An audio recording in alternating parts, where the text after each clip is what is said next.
stay. Singing to your bitch like I was Drake, yeah. Don't just try to tell me you love me. Can't keep it real if you really don't trust me. Come with a real, here up in the front seat. Get my meals, I'm gunning for the money. Money in the bank. Coming with a dank, scrolling in the tank, rolling with the gang. You sick and I on the sideline tripping. I go to the hole with the rock like Pippin. Yeah. I'm okay. What up, though? Welcome back to the Woodward Heavyweights live on WoodwardSports.com. I'm your boy Easy, joined by my man Spin Morax. What up, though? AKA Kung Fu Spinny. We got Wiener Schnitzel, Pop's meat in the TD booth. Listen, I deserve this off the strength of locking Denver. That was the ballsiest thing I've ever done. I locked the Raiders. And you don't. I mean, it's Raiders. I get though.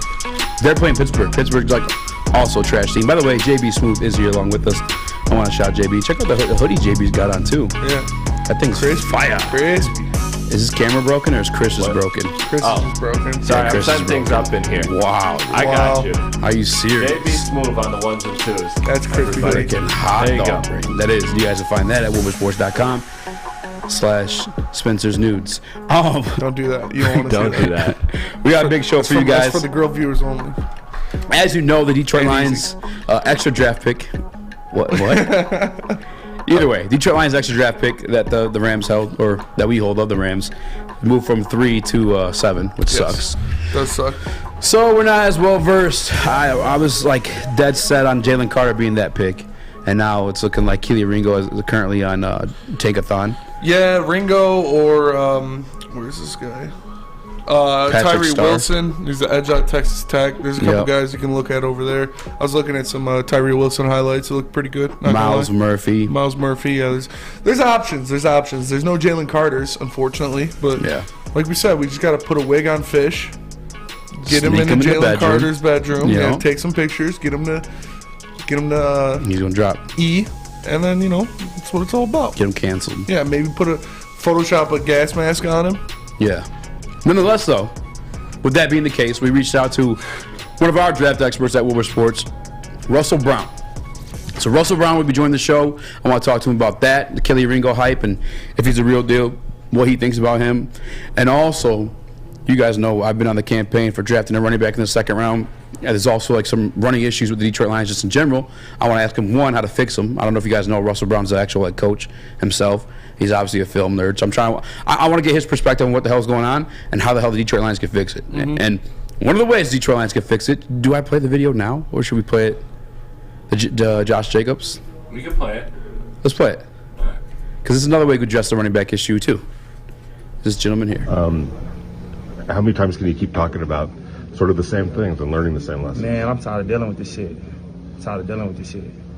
Like, every day I come here and bust my ass. I see the guys, bust their ass, and and the result is not there. And for me, the last 4 years, the result hasn't been there.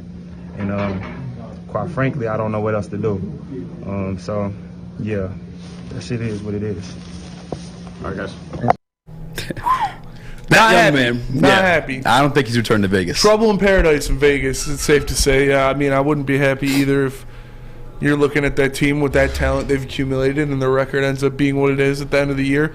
I wouldn't be very happy either. He's having a career year, having by far the best year of his career, and he's not seeing it in team success. So maybe that's a guy that the Lions go after. Maybe there's going to be a lot of free agents in the running back position this year that the Lions could acquire. But Joey 2 times puts in the chat too much money, and I agree with him. He's gonna demand quite a pretty penny, especially coming off the year he's having this year. Definitely conversation that we're gonna have today, because also DoseOfDion's joined the show from a long hiatus. I want to get his take on the matter too. Another film nerd.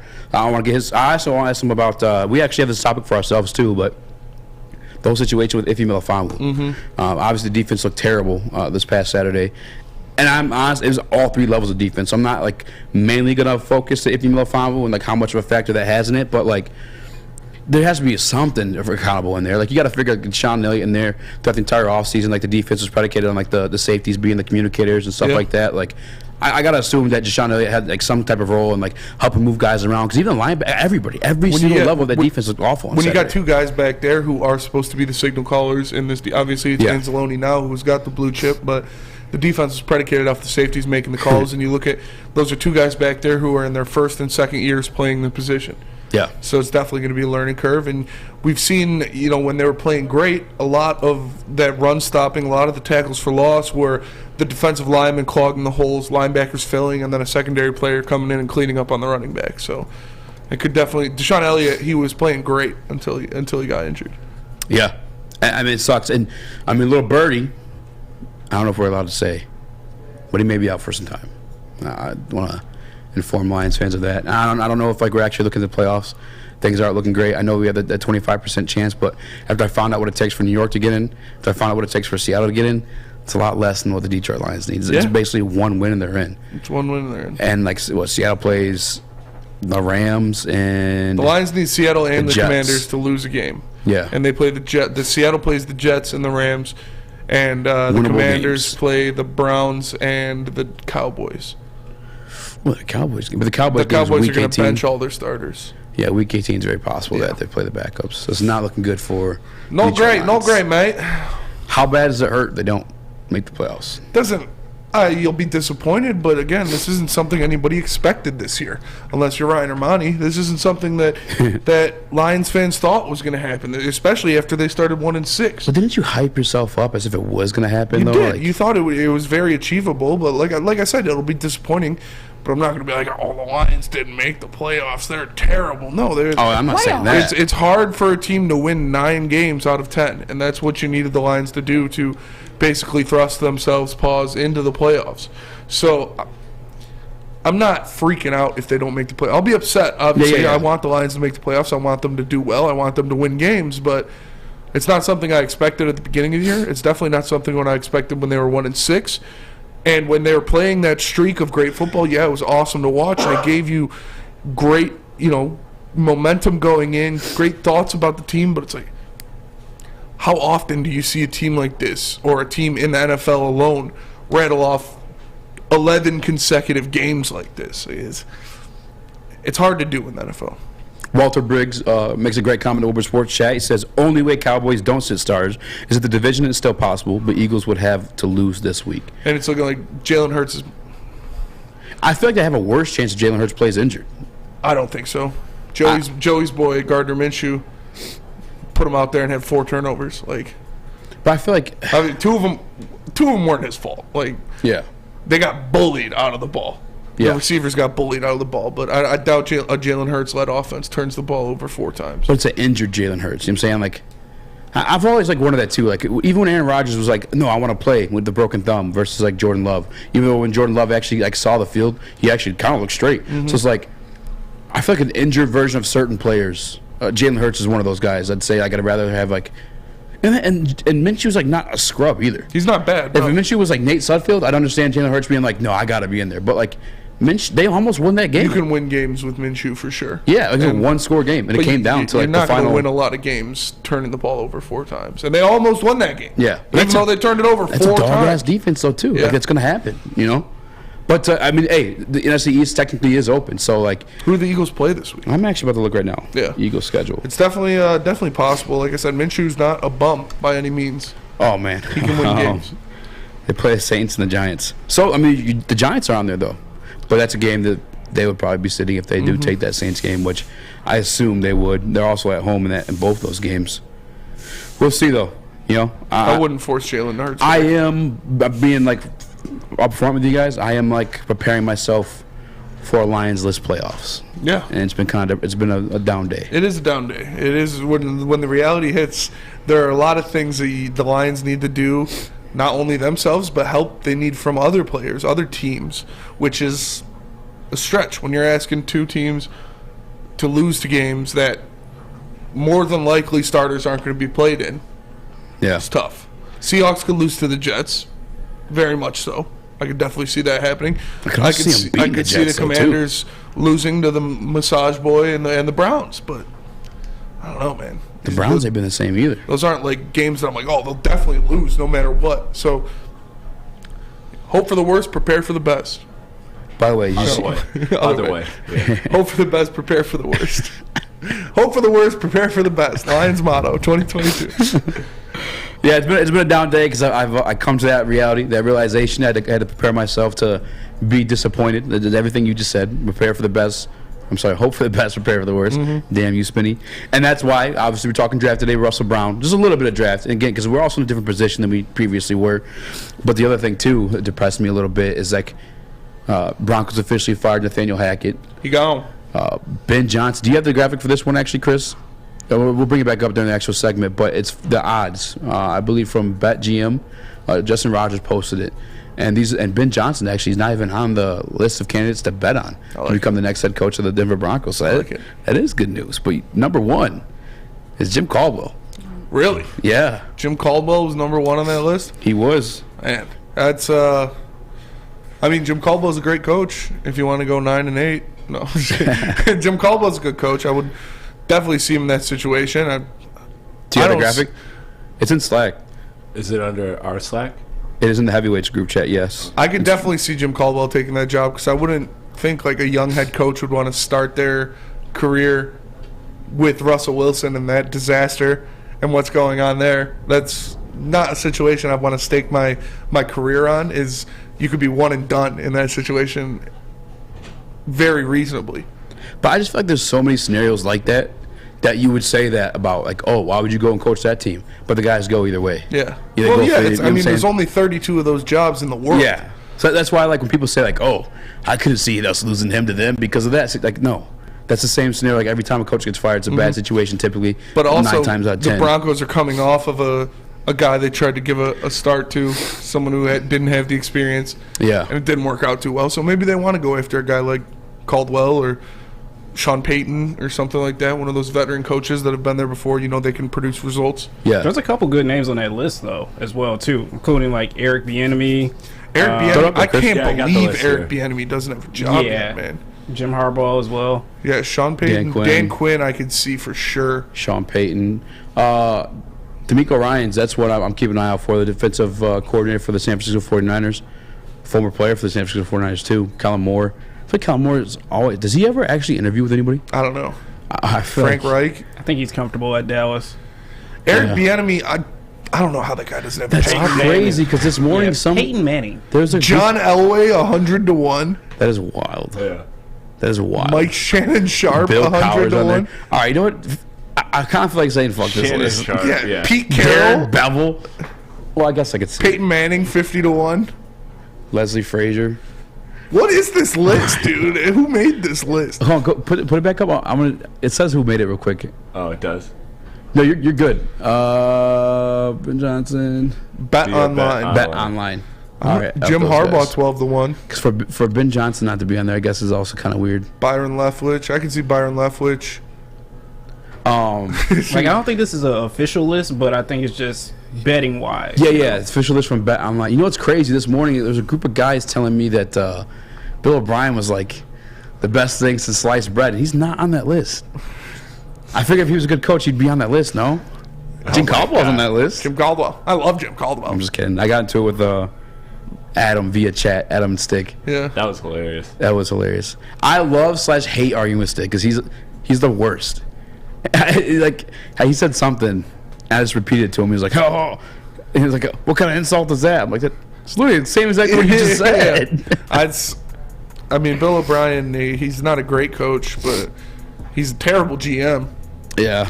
That's for sure. I just didn't get the hype, dude. Dude had, like, a lot. Deshaun Watson, Dwayne Brown, excellent left tackle, Arian Foster, DeAndre Hopkins, Andre Johnson, Vince Wilfork, some J.J. Watt guy. Yeah. Oh, along on that same defensive line, some Jadeveon Clowney dude. Yeah. Jadeveon Clowney is kind of Brian Crushing, but he's still a good player. Yeah. It's not like he's a bad football player. Dude keeps signing up for, like, re-upping for, like, $12 million a year. Yeah, how many games did he actually play in Houston, though? I'll look. That's a good question. If you're a Texas fan, you suffered 6 years of Bill O'Brien as your head coach. Oh, you probably need some SMA in your life. Probably need some SMA in your life because SMA, or the Sports Marketing Agency, helps spread awareness about mental health and substance abuse. Their new podcast, This is the S Word, helps fight the stigma about seeking help. If you or someone you know is struggling, head to thesportsma.com and get the help you deserve. 3 NBA championships. Detroit fans were there. 11 Stanley Cups. Detroit fans were there. 4 World Series wins. Detroit fans were there. And that one Lions playoff win in 1991, yeah, Detroit fans were there. Woodward Sports, where the fans are. Introducing the Planet Fitness Guide to getting that post-workout glow. Step 1, what's your why? More epic energy, better sleep, blow off steam? Step 2, join Planet Fitness for just $10 a month and get moving in our clean and spacious clubs. Step 3, bask in that post-workout glow. Join Planet Fitness today for just $10 a month. Join today at any of the 50-plus Detroit area locations. Make sure you download the Woodward Sports app in the App Store and the Google Play Store today. Take Woodward Sports with you wherever you go and listen live on your phone or mobile device.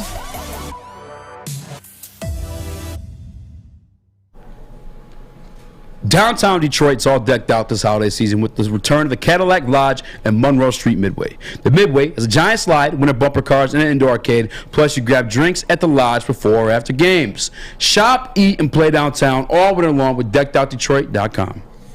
Check it out. What up, though? And welcome back to the World Heavyweights live on WoodwardSports.com. I'm your boy Easy, joined by my man Kung Fu Spinny, a.k.a. Spin What up, Racks, a.k.a. Mr. Steal Your Cinnamon Swirls.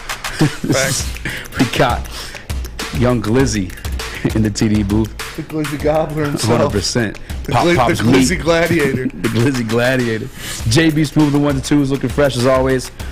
I noticed you haven't worn that Seahawks hat back in the show ever since that day, and I'm proud of you for it, to be honest with you. I mean, I still got it. I can still pull it out of the closet, though. I mean, it still looks sweet, though. The green and the black mixed together.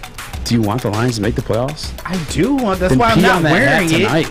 That's why I'm not wearing it. I was going to wear a Rams hat, but then, you know, I didn't want nobody talking about me.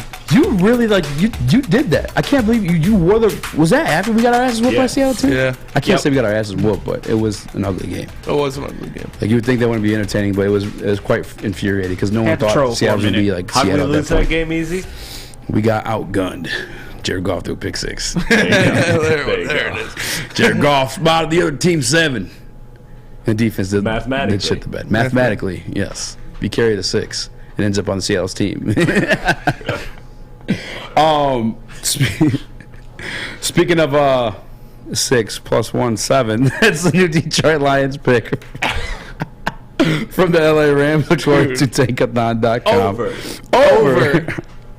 And I'm looking at the names here. Currently, this thing's changed throughout the day. Earlier, it was Kelly Ringo, and now it's Tyree Wilson. Yeah. From the little bit of homework that you did in the back, I know that you looked up both of these gentlemen, or did you look up? I looked up Tyree Wilson. Okay. And in 2022, he had 61 tackles, 7 sacks, a fumble recovery, and forced fumble. And I was looking at his stats. I mean, the guy he's a big dude. He's 6'6", 275. So you can play him inside or out. You can play him in different situations. You can move him around the line.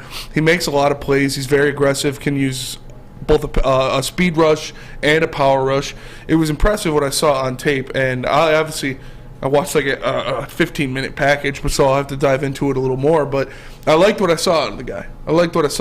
And he's, like I said, he's great size. We'll be able to move around the line because of how big he is, actually, and I think he could be a good piece to this team. But, man, Not getting Jalen Carter. I know. Gotta stop talking about just breaks the balls. Just hurts where it shouldn't hurt. And I just keep sinking in this chair. Just keep sinking. And yeah, I think the Lions are gonna get better. Look how much bigger. Better. And yeah, it's just awesome. I love it. Jalen Carter. Little punk ass. Yeah, one of the things too, because I guess the one thing erase playoffs out of your head real quick if you just don't want to be disappointed. I mean, playoffs maybe you could still hope for. But as a Lions fan, it was something that I did this morning. I had to erase both the thoughts of Jalen Carter and the playoffs out of my head. And Smitty's just dancing on the other side of me. It's very distracting. But I prepared myself for that. But I will give you this for people that do want to continue to believe. That was taped away. The situation that Todd McShay said, that whatever character issues he may have, maybe he slides down. I'm saying, I'm going to find Jalen Carter in the streets, and I'm going to piss him off. You're ugly. yo, mom ain't shit, blah, blah, blah, until he slaps the shit out of me. And then I'm going to send it to TMZ just so the Lions can draft him. It is crazy because the gas mask thing did happen with Laramie Tunsil. Laramie Tunsil's having a hell of a career. Hell of a career. The Micah Parsons character issues. Although his was like some wild stuff from what I remember. Micah Parsons was... Something with a broomstick and a bum. Was my... You don't remember that? Am I making that up? A broomstick and a plum? And a bum. I think you're talking about De La Salle football. I could be thinking about De La Salle football. But, yeah, I don't know about that. Shout out to Spencer's alma mater. No, I'm not. I went to public school, man. What are you talking about? JB, do you remember what happened with Micah Parsons? I could have swore some of the teammates. I don't remember that story, but that is quite wild. I mean, that sounds like something straight out of a movie, but who knows? Are you looking up right now, Spinny? Yeah. Hey, JB, pull that up. No, but it's still character issues, right? The best defensive player in the league right now. I mean, second best. I mean, Aaron Donald's up there, yeah, but he's injured right now. I'd put Micah Parsons as like number one. I mean, dude sealed the deal for the Eagles game too. They wanted to sit him down a little bit. He's like, no, let me get back in there. Went back in there, forced a rush, got out of turnover. Like Micah Parsons, the real deal. I'm done with the character issue situations. And no, yeah, it's. By the way, that was one of Jim, and I love Jim Caldwell. I love Jim Caldwell. That was one of the knocks on Jim Caldwell, right? Was that he like loves the choir boys, like the goody two shoes. But then you drafted Eric Ebron, who was a complete asshole, like pardon my French. But how did that guy like pass like the character issues? He was always a little bit of a dickbag. And I apologize to anyone who's listening. I know we have some former players listen to the show, and they're like, "Hey, you were kind of going with my boy the other day," but like Eric Ebron was a douchebag to the fan base at certain points. He really was. But like, how did he pass? Are you looking up the Micah Parsons stuff? Nothing. Just don't hit the X and XX link. It might take you somewhere you don't want to be. But either way, we have Russell Brown join the show. I want to get his thought process on, because there's other names too. Obviously, Keely Ringo's one, Miles Murphy. I also want to get the correct pronunciation for Keely Ringo's name. I heard Kelly. I've heard Kale. I've heard like multiple different variations of this thing. Kalai. Yeah, I want to find out how to say his name correctly. Miles Murphy's on the list, and then Tyree Wilson. I'm pretty sure it's Kelly Ringo. I think it's Kelly too. And King Horse in the chat. Genius. Everyone at Woodward Sports has character issues, but here we are. Exactly. Yeah. Sometimes you just gotta take a flyer on a guy. And again, these defensive line, unless it's something like heinous or anus or just terrible, I can understand. If it's like something very, very awful, like a DeShon Watson situation or something like that, maybe you don't take a flyer on a guy. But if he's just a dick, it's like, okay, I don't want you to be nice. I want you to win football games. I don't care if you're an asshole. Go be football game. Go win football. Go be football game. Go be football. Play football hard. Big football, yes, me win. No, I expect these guys, especially on the defensive line, to not be nice. I don't want you to be nice and play defensive line. I want you to be mean. I want you to be aggressive. Be aggressive. Be I want to draft a friend. Go be football. I be football. You can play football, me win, yes. One Pride 40 in the Woodward Sports chat says hard pass on Ringo. Ringo is trash. I watched highlights. I haven't watched film. I'm being completely transparent about that. But in watching the highlights, there was some good for sure, but it also like kind of felt like some shit throws in there that he just like capitalized on, like caught the football in. You know what I'm saying? Mm-hmm. So and also, I'm not going to lie, I root for Jeff Okudah. I really think Jeff Okudah can be at least like a starting caliber cornerback in the league. Obviously, I think he's been our best cornerback. Maybe there's an argument there for Jerry Jacobs since he's come back and been healthy, but I have PTSD for drafting cornerbacks in the first round. Shout out to the man upstairs, God in the Woodward Sports chat. Would you be aggressive? Would you trade both first to go up and get Jalen Carter? Both first for Jalen Carter. Both. You already asked me this before. Actually, I think I said no. Yeah, but I'd rather fill out the team. It was a little different when we thought it was like moving up one or two spots. But now you're talking about moving up moving up from 7 to 4. So I think it does kind of change it. I don't know if I do it, but it changes it a little bit. I kind of would. I'd like honestly, I'm not. Yeah. I wouldn't love it, but I wouldn't be mad if they did because I really think Jalen Carter is that dude. Because I think he'd probably go 4 at the worst. Or at the latest, in terms of like Jalen Carter. Yeah. Yeah, 4 at the worst for sure. What are these character issues? Tankathon has him going 4. If it was the Deshaun Watson stuff. No, it's not. Someone sent me. I know. But shout out to who you were. Shout out to who you were. I don't remember who it was. How about you apologize to the guy who gave us a shirt, just gave it away to some Lady Jane's girl? She spilled coffee all over herself, and there was a shirt next to me. Spencer was a hero. I was being Captain Save a shirt. I'll find the name. But I can't remember who sent it to me, but they sent it to me on Twitter of what Jalen Carter actually did that his character issues were, and it was just him chirping people before a game. Oh, man. You mean tell me Todd McShay's a Michigan guy? Yeah. Michigan media dude? He wasn't being nice to opposing players before a game. Boo-hoo. If it was a Deshaun Watson thing, would you still draft him? Because I remember in Studio B, you said you would still want to sign Deshaun Watson. Yeah, I did. And this is like a situation you would have to give up. Like, oh, I mean, if you traded up, yeah, but if he's falling at 7. I mean, yeah. If he was there at 7, and yeah. Piece of work. I would too. I'm in the business of winning football games, and Jalen Carter will help you win football games. JB, would you? I don't need these guys to be saints. I'm not asking them to take out my sister. I'm asking them to sack the quarterback and win football games. If he falls to 7, I'm taking him. Yeah. We need dogs on this team, no matter what. I don't care. Yeah. I mean, Kelly Ringo technically is a Georgia dog. Oh, it is Kelly Ringo, by the way. Kelly? Yeah. Thank you. That's what I thought it was. Yeah. Yeah, I mean, I'm all for it. I mean, I don't really have a big issue. What is the biggest need, though, in your opinion? Interior defensive tackle. Interior defensive line.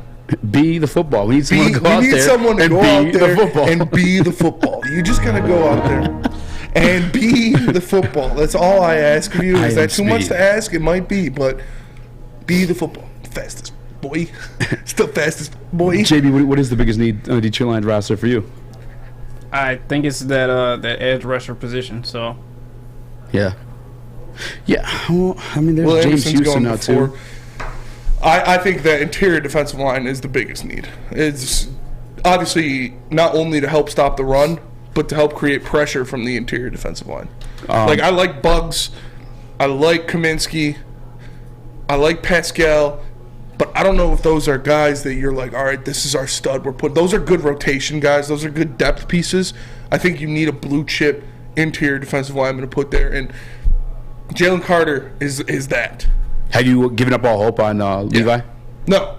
Well, kind of. I just give up all hope. You said, yeah, fucking you can finish. 100%. What are you giving up hope on? I thought you were saying giving up all hope on the Lions getting You Jalen just hit Carter. with the 100%. Oh, yeah. 100%. Yeah, I think. Just, I hate my life. I hate it. I'm giving up all hope. You guys aren't going to see me on tomorrow's show. Oh, yo, chill. No, you already did the SMA read. But I think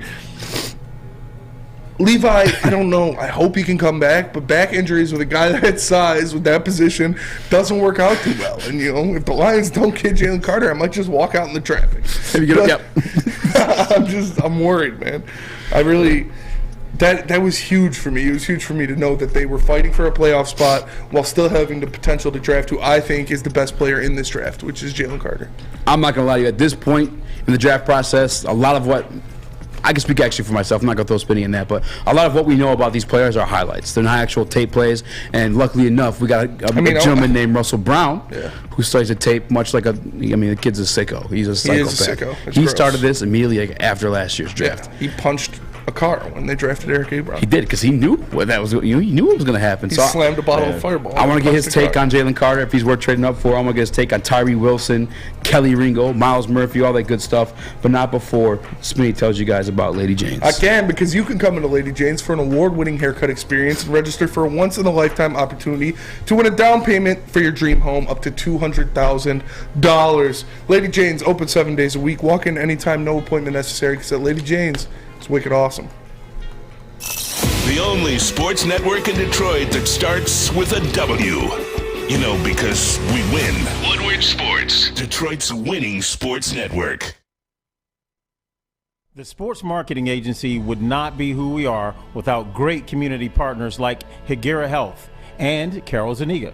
It's an awesome opportunity to partner with your organization. Higuera Health is a comprehensive behavioral health organization. We serve children through older adults with mental health, substance use, and developmental disabilities across Western Wayne counties, and really excited to now be in downriver communities as well. Give us a call at 734-458-4601. You don't have to go to the beach, man. You don't have to get your butt crack full of sand. You just need a little chili peppers, man, to get that glowing beach chili peppers tan. Woo! With 26 locations in the Metro Detroit area and more coming, Chili Peppers Tanning is where you'll find the cleanest salons in the D. Join the Pepper Club for the best deals on unlimited tanning. Head to chilipepperstanning.com. You just need a little chili peppers, man. You have an opinion? Make sure it's seen and heard. Corner, jumper, tweet us, hop on the YouTube chat, slide in the DMS at Woodward Sports on all social media. Have you not given up all hope when looking to buy or sell your home? Yep. All you got to do is hit up Mike Phillips. Because whether you're a player or a fan, helping you buy, sell, or invest is Michael Phillips' top priority. Being in the game for 23 years makes Mike the number one option for anyone. If you have real estate needs, call Michael Phillips at 313-403-0011. That's 313-403-0011. Michael Phillips, game on. What up, though? Welcome back to World Heavyweights live on WorldSports.com. I'm your boy Easy Joe, my man Kung Fu Spinny. I've given up all hope. A.K.A. Mashed Potato Brains, A.K.A. Depressed. I couldn't think of anything rhyme with that one that fit. I could say on there. We got Young Glizzy, A.K.A. the Glizzy Gladiator in TD booth. JB's with the 1-2s and waiting in the wings. Russell Brown. What up, Russ? How you doing, man? We appreciate you for having. We haven't had you on the big show yet. We had you in the back when we were a little, afterthoughts.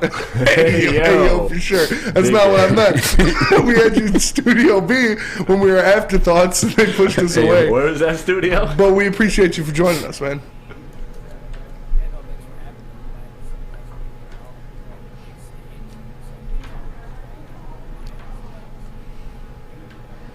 Hell yeah, man! I know you're a sicko. I know you're a nerd for this stuff. I watch film like every other game because it is boring as shit at times for me. But yeah. I know you do it all the time. The Detroit Lions run game has been stagnant or inefficient is a better way. I think that Ben Johnson put it last week. What is the issue? Is it the line? Is it the running backs? What's going on with the run game? Why they've been lacking lately?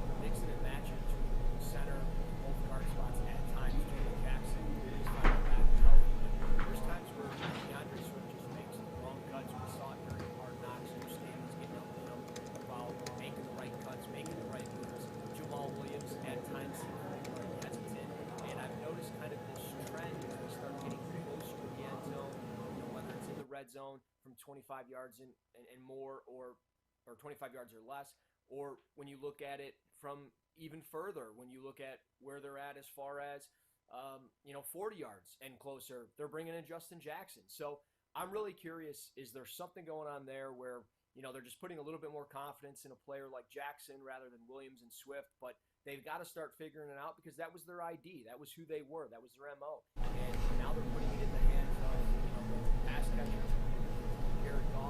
I was a little surprised by that when he came out passing that way. I was like, that's a little different with cold weather, football.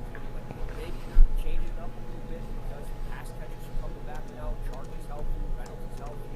J-Mo only played 13 snaps on Saturday.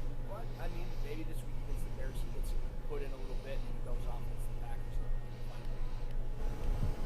That'd be very nice. That'd be very nice to see. I'd love to see some more J-Mo love anytime I can get it. But with the running game, what do you think is a way that they can kind of attack that in the offseason? Would you like to see them draft one of these running backs that's coming out of the draft, or do you want to see them go after a free agent guy like Josh Jacobs, David Montgomery? There are going to be people there. So which way would you like to? Wait, real quick, Russ. Is there they're saying that they can't hear you in the Woodward Sports chat. Are you on your AirPod mic or something like that?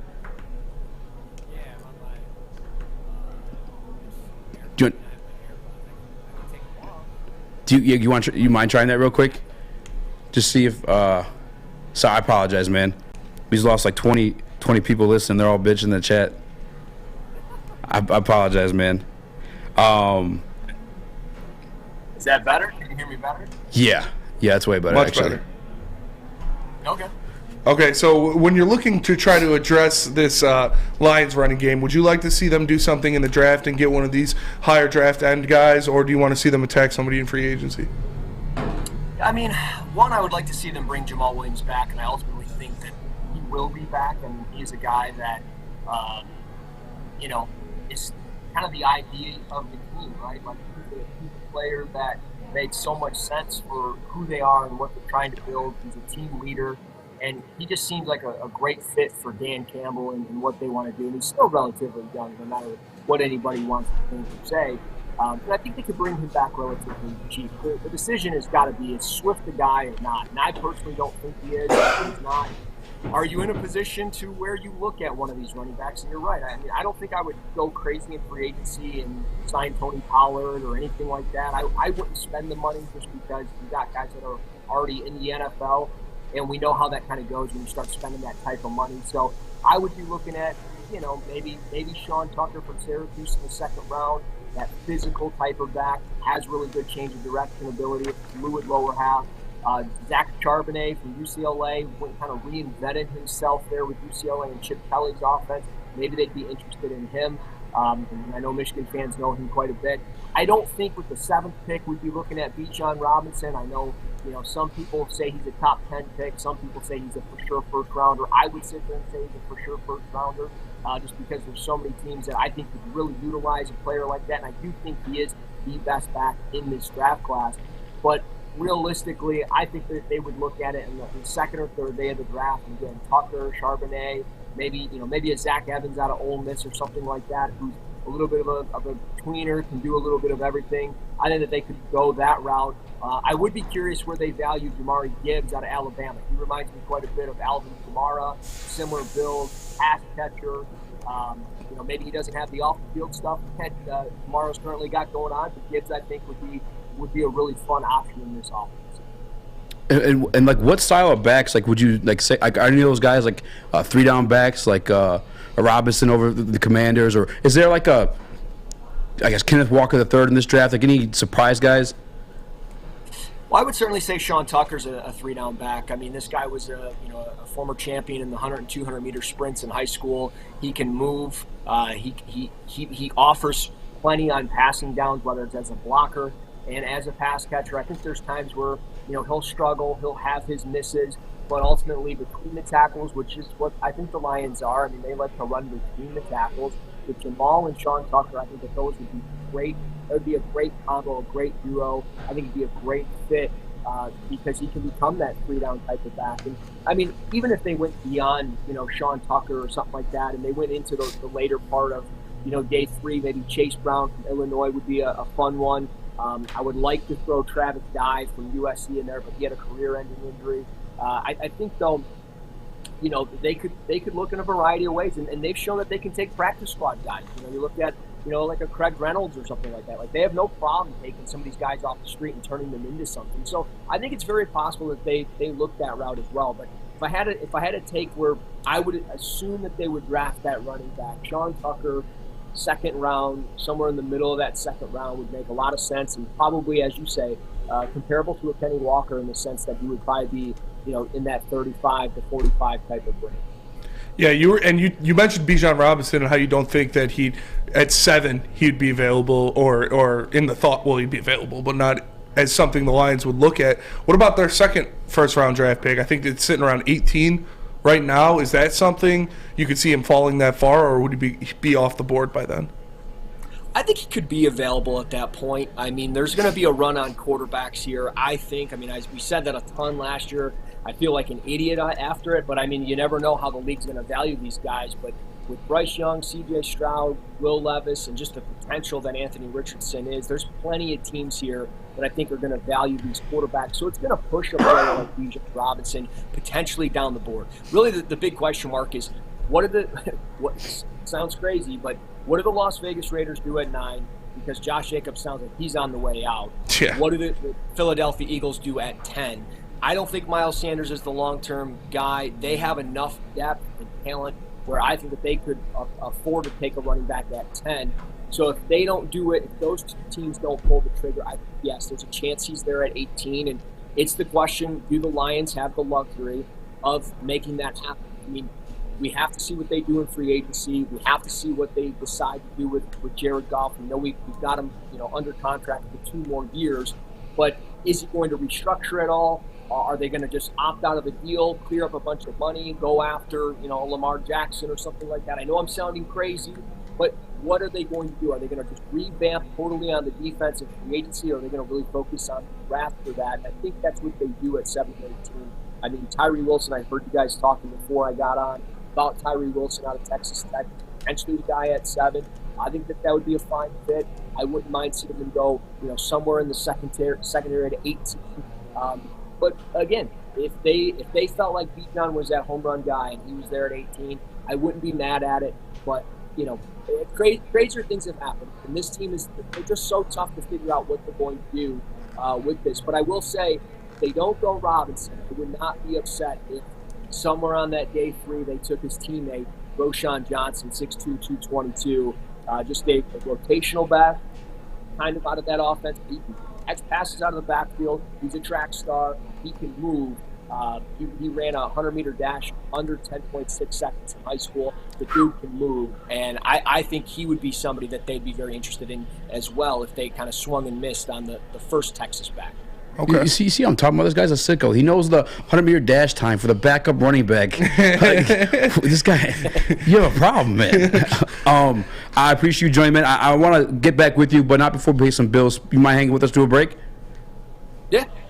Spinny, tell us about the butchery, man. I will, because the official meat supplier of the Woodward Sports Network is the butchery. You can call 248-682-2697. Yes, 248-682-COWS. Or move on over and order online at thebutcherysl.com. Shipping included for Woodward Sports customers. The butchery, meats, eats, and treats. Sandwiches to die for. Wagyu meats and artisan breads inspired by the legend Chef Dave. Only the best of the best for our meat-loving customers. An old-school butcher shop from a new-school perspective. Again, shout out to Chef Dave for the birth of his youngest child. We hope everyone is happy and healthy. You know the guy knows how to handle his meat. So go buy some at thebutcherysl.com.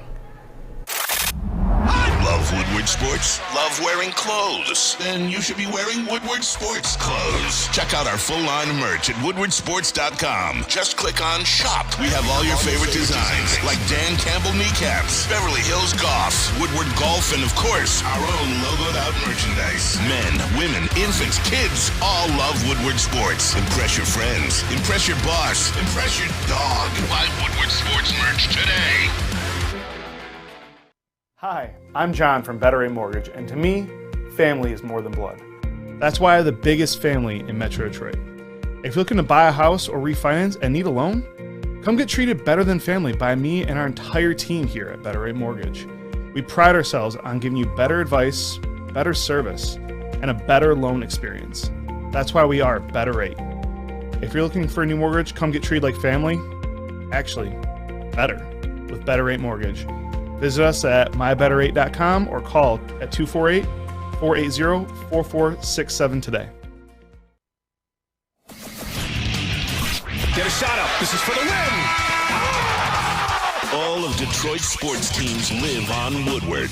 All of Detroit's sports coverage lives on Woodward Sports. Driving the best in Detroit sports coverage. What up, dog? Welcome back to the World Heavyweights live on WoodwardSports.com. I'm your boy Easy, joined by my man Spin Morax. What up, dog? We got the Glizzy Gladiator and TD Booth, JB Smooth, the ones and twos, and our guy Russell Brown, draft expert, waiting in the wings. Appreciate you for joining us again, man. And I know we spoke about how the Detroit Lions can address the run game and what running backs to look forward to in the draft. But what about that first round pick from the LA Rams, the one at the 7th spot? We heard Kelly Ringo. We've heard Tyree Wilson and maybe even Miles Murphy.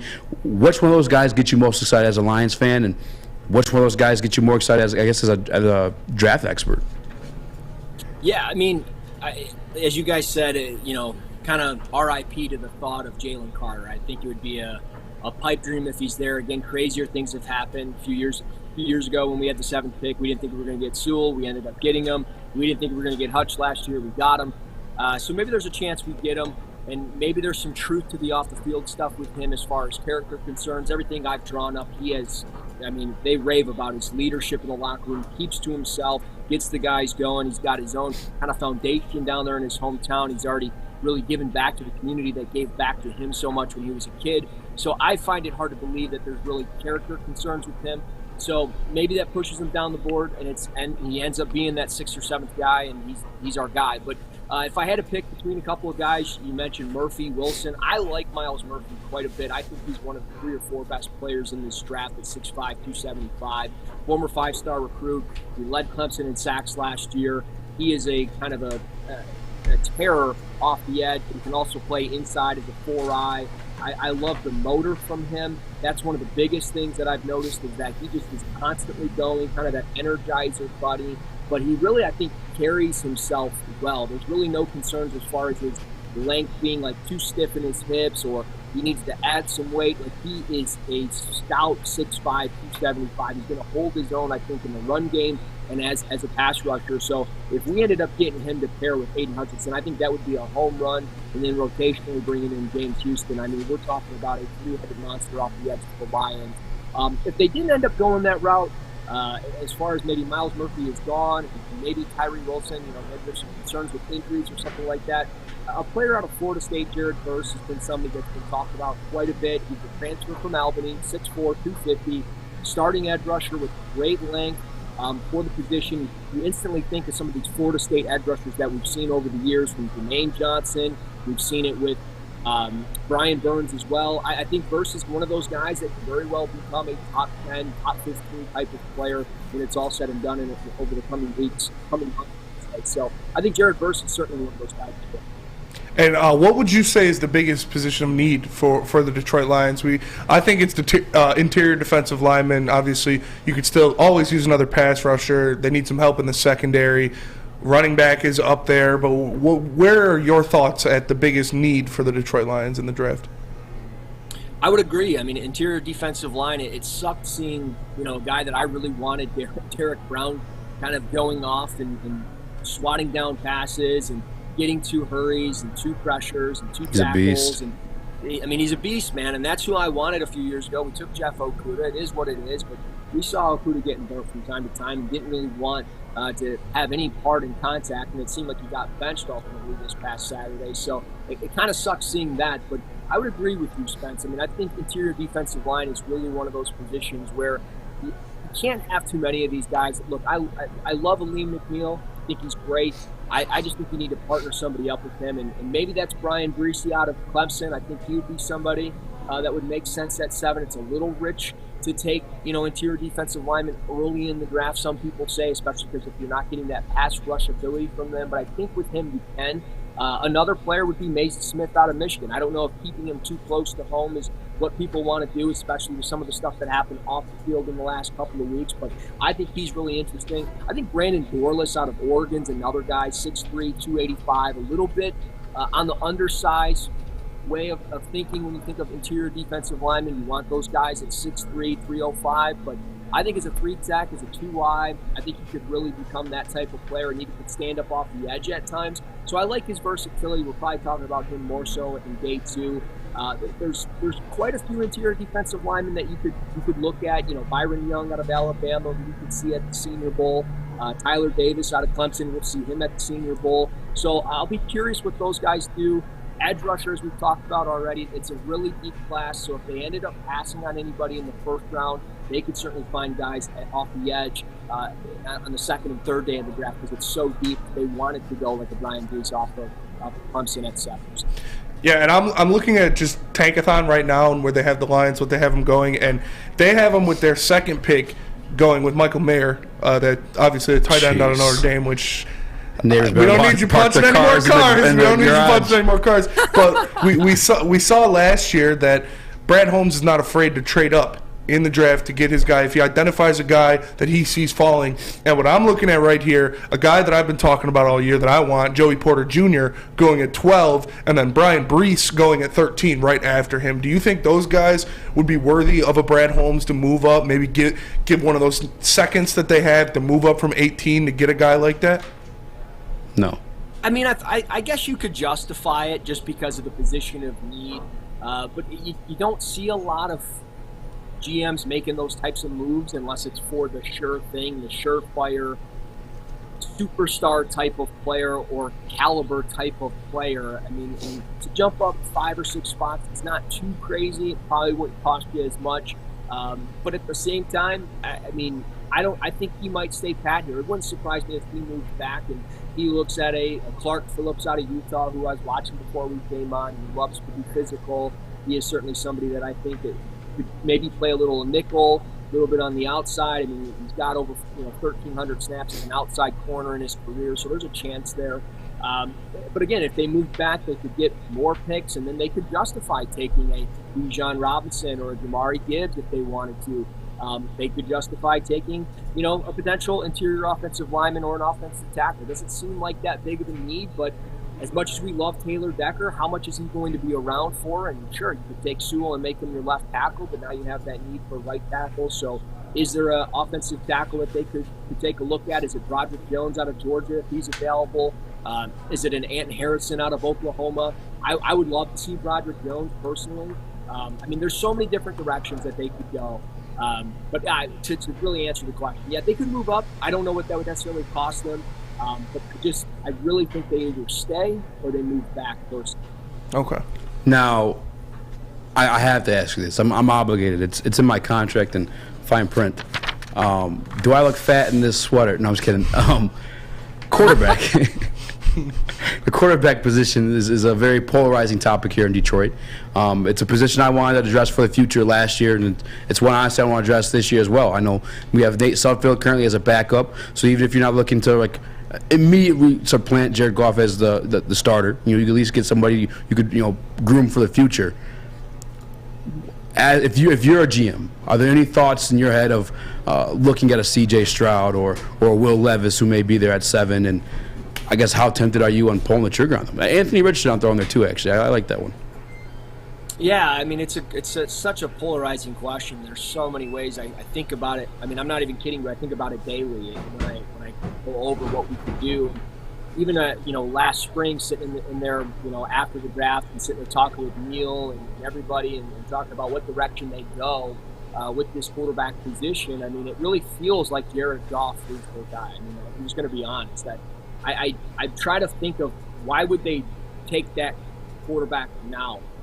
If Jared Goff starts really playing poorly, then okay. And I get it, in key moments you could take this young quarterback now, a Stroud or a Levis or whoever, and you hope that player in the fourth quarter starts taking over football games. But at the same time, what if he doesn't? What if that player is just turning the football over left and right? He doesn't get the playbook. He doesn't grasp it. You have a quarterback, you have an offensive coordinator that is on the verge of potentially becoming a head coach either this year or next year, and Ben Johnson. Does it make sense to bring in a young rookie QB who could very well have a new coordinator in another year? And I just view it from that perspective. Now, if we want to talk quarterback, sure. I mean, Bryce Young, to me, is the best quarterback of the bunch. It's pretty close, but I still think he's the guy with some of the most to work with when you talk about arm strength, accuracy, mobility. The biggest downside to him is he's a little bit undersized. Not short, but just a little bit underweight. About $194. You want that guy well over 200, and is that going to affect the way he plays the game? We'll see what happens there. But then, C.J. Stroud, a lot of pro comparisons I've heard. Jared Goff. Sounds crazy, but when you watch it, kind of similar in a way. He's kind of very reserved at times. He doesn't really unload the football as much as you would like. Doesn't really show the mobility. You would assume, you think he's mobile because when he does tuck it and run, he looks like an athlete. But then there's times where he's running scared and not doing what he's supposed to be doing. So that worries me a little bit. So I just wonder with C.J. Stroud, do you take a guy like that and basically replace Jared Goff 1.0 for Jared Goff 2.0? I don't know. And then Will Levis and Anthony Richardson. You talk tools.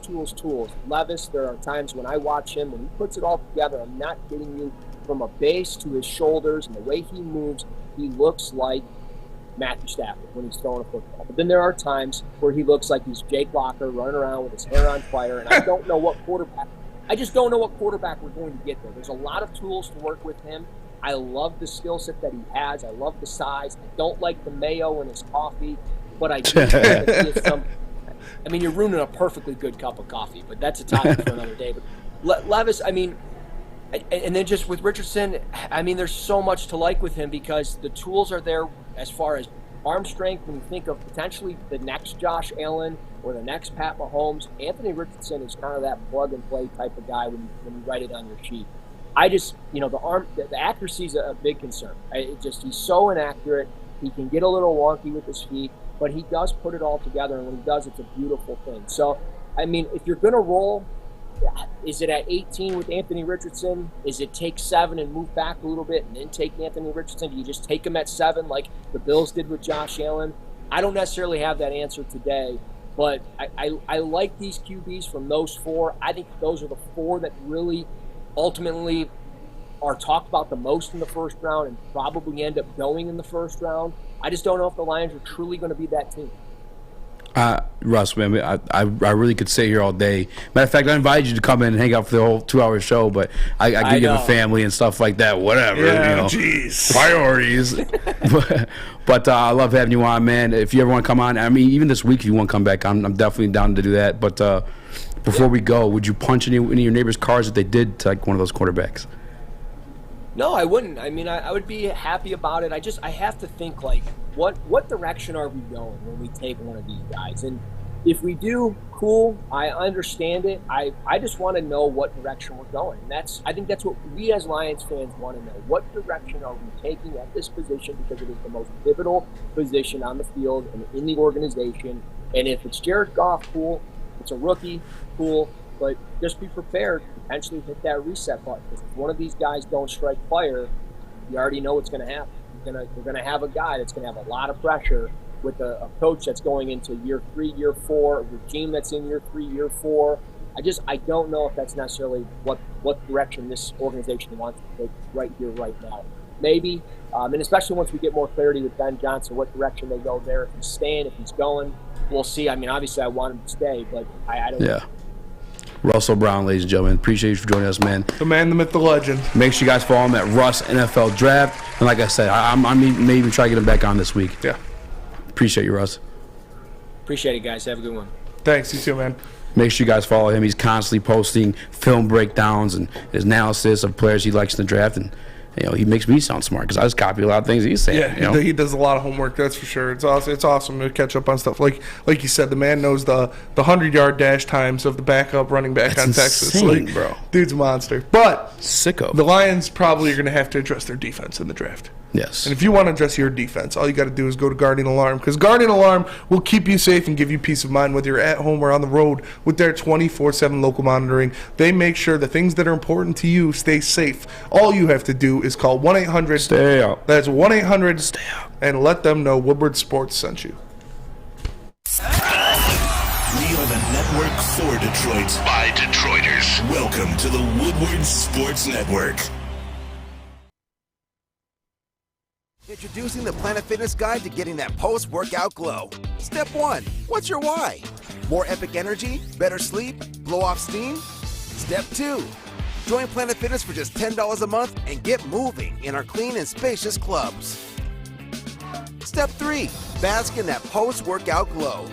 Join Planet Fitness today for just $10 a month. Join today at any of the 50-plus Detroit area locations.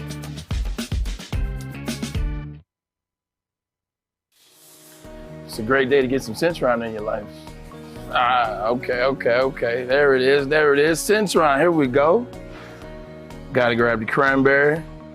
Oh wait, it's 2 for $4. Gotta double up with the classic as well. Centron World, baby. Centron, available at select Kroger's, and if you wanna know how, go to @CentronWorld.com. You get dope like me. You know what? Why wait?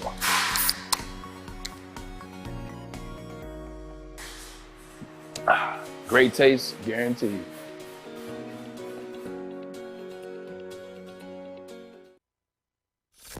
Woodward Avenue, the first paved road in America. Woodward Sports, the first sports network born in Detroit and made for Detroit. This is what Ryan Armani used to look like. Ew.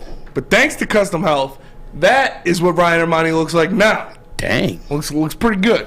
And it's all thanks to Custom Health. But in all seriousness, Ryan Armani enlisted the help of Custom Health Centers to help him on his weight loss journey. He's lost up to 25 pounds. So make sure you call them today at 844-789-8446. That's 844-789-8446. Call Custom Health Centers today and let them help you lose some weight. And now I got to tell you about the Monroe Street Midway and the Monroe Street Midway Minute. Because the Midway swapped out roller skating, basketball, and mini golf for a giant Arctic slide, winter bumper cars, an indoor arcade, and puck putt. Yeah. With free entry to the site, enjoy a variety of new activities aimed at creating exceptional winter experiences for everyone. Get to the Midway this winter and enjoy tasty treats while making magical memories during the most wonderful time of the year. That giant Arctic slide, you ride down in an inner tube. It's 20 feet high, 80 feet long, and brought to you by Come Play Detroit.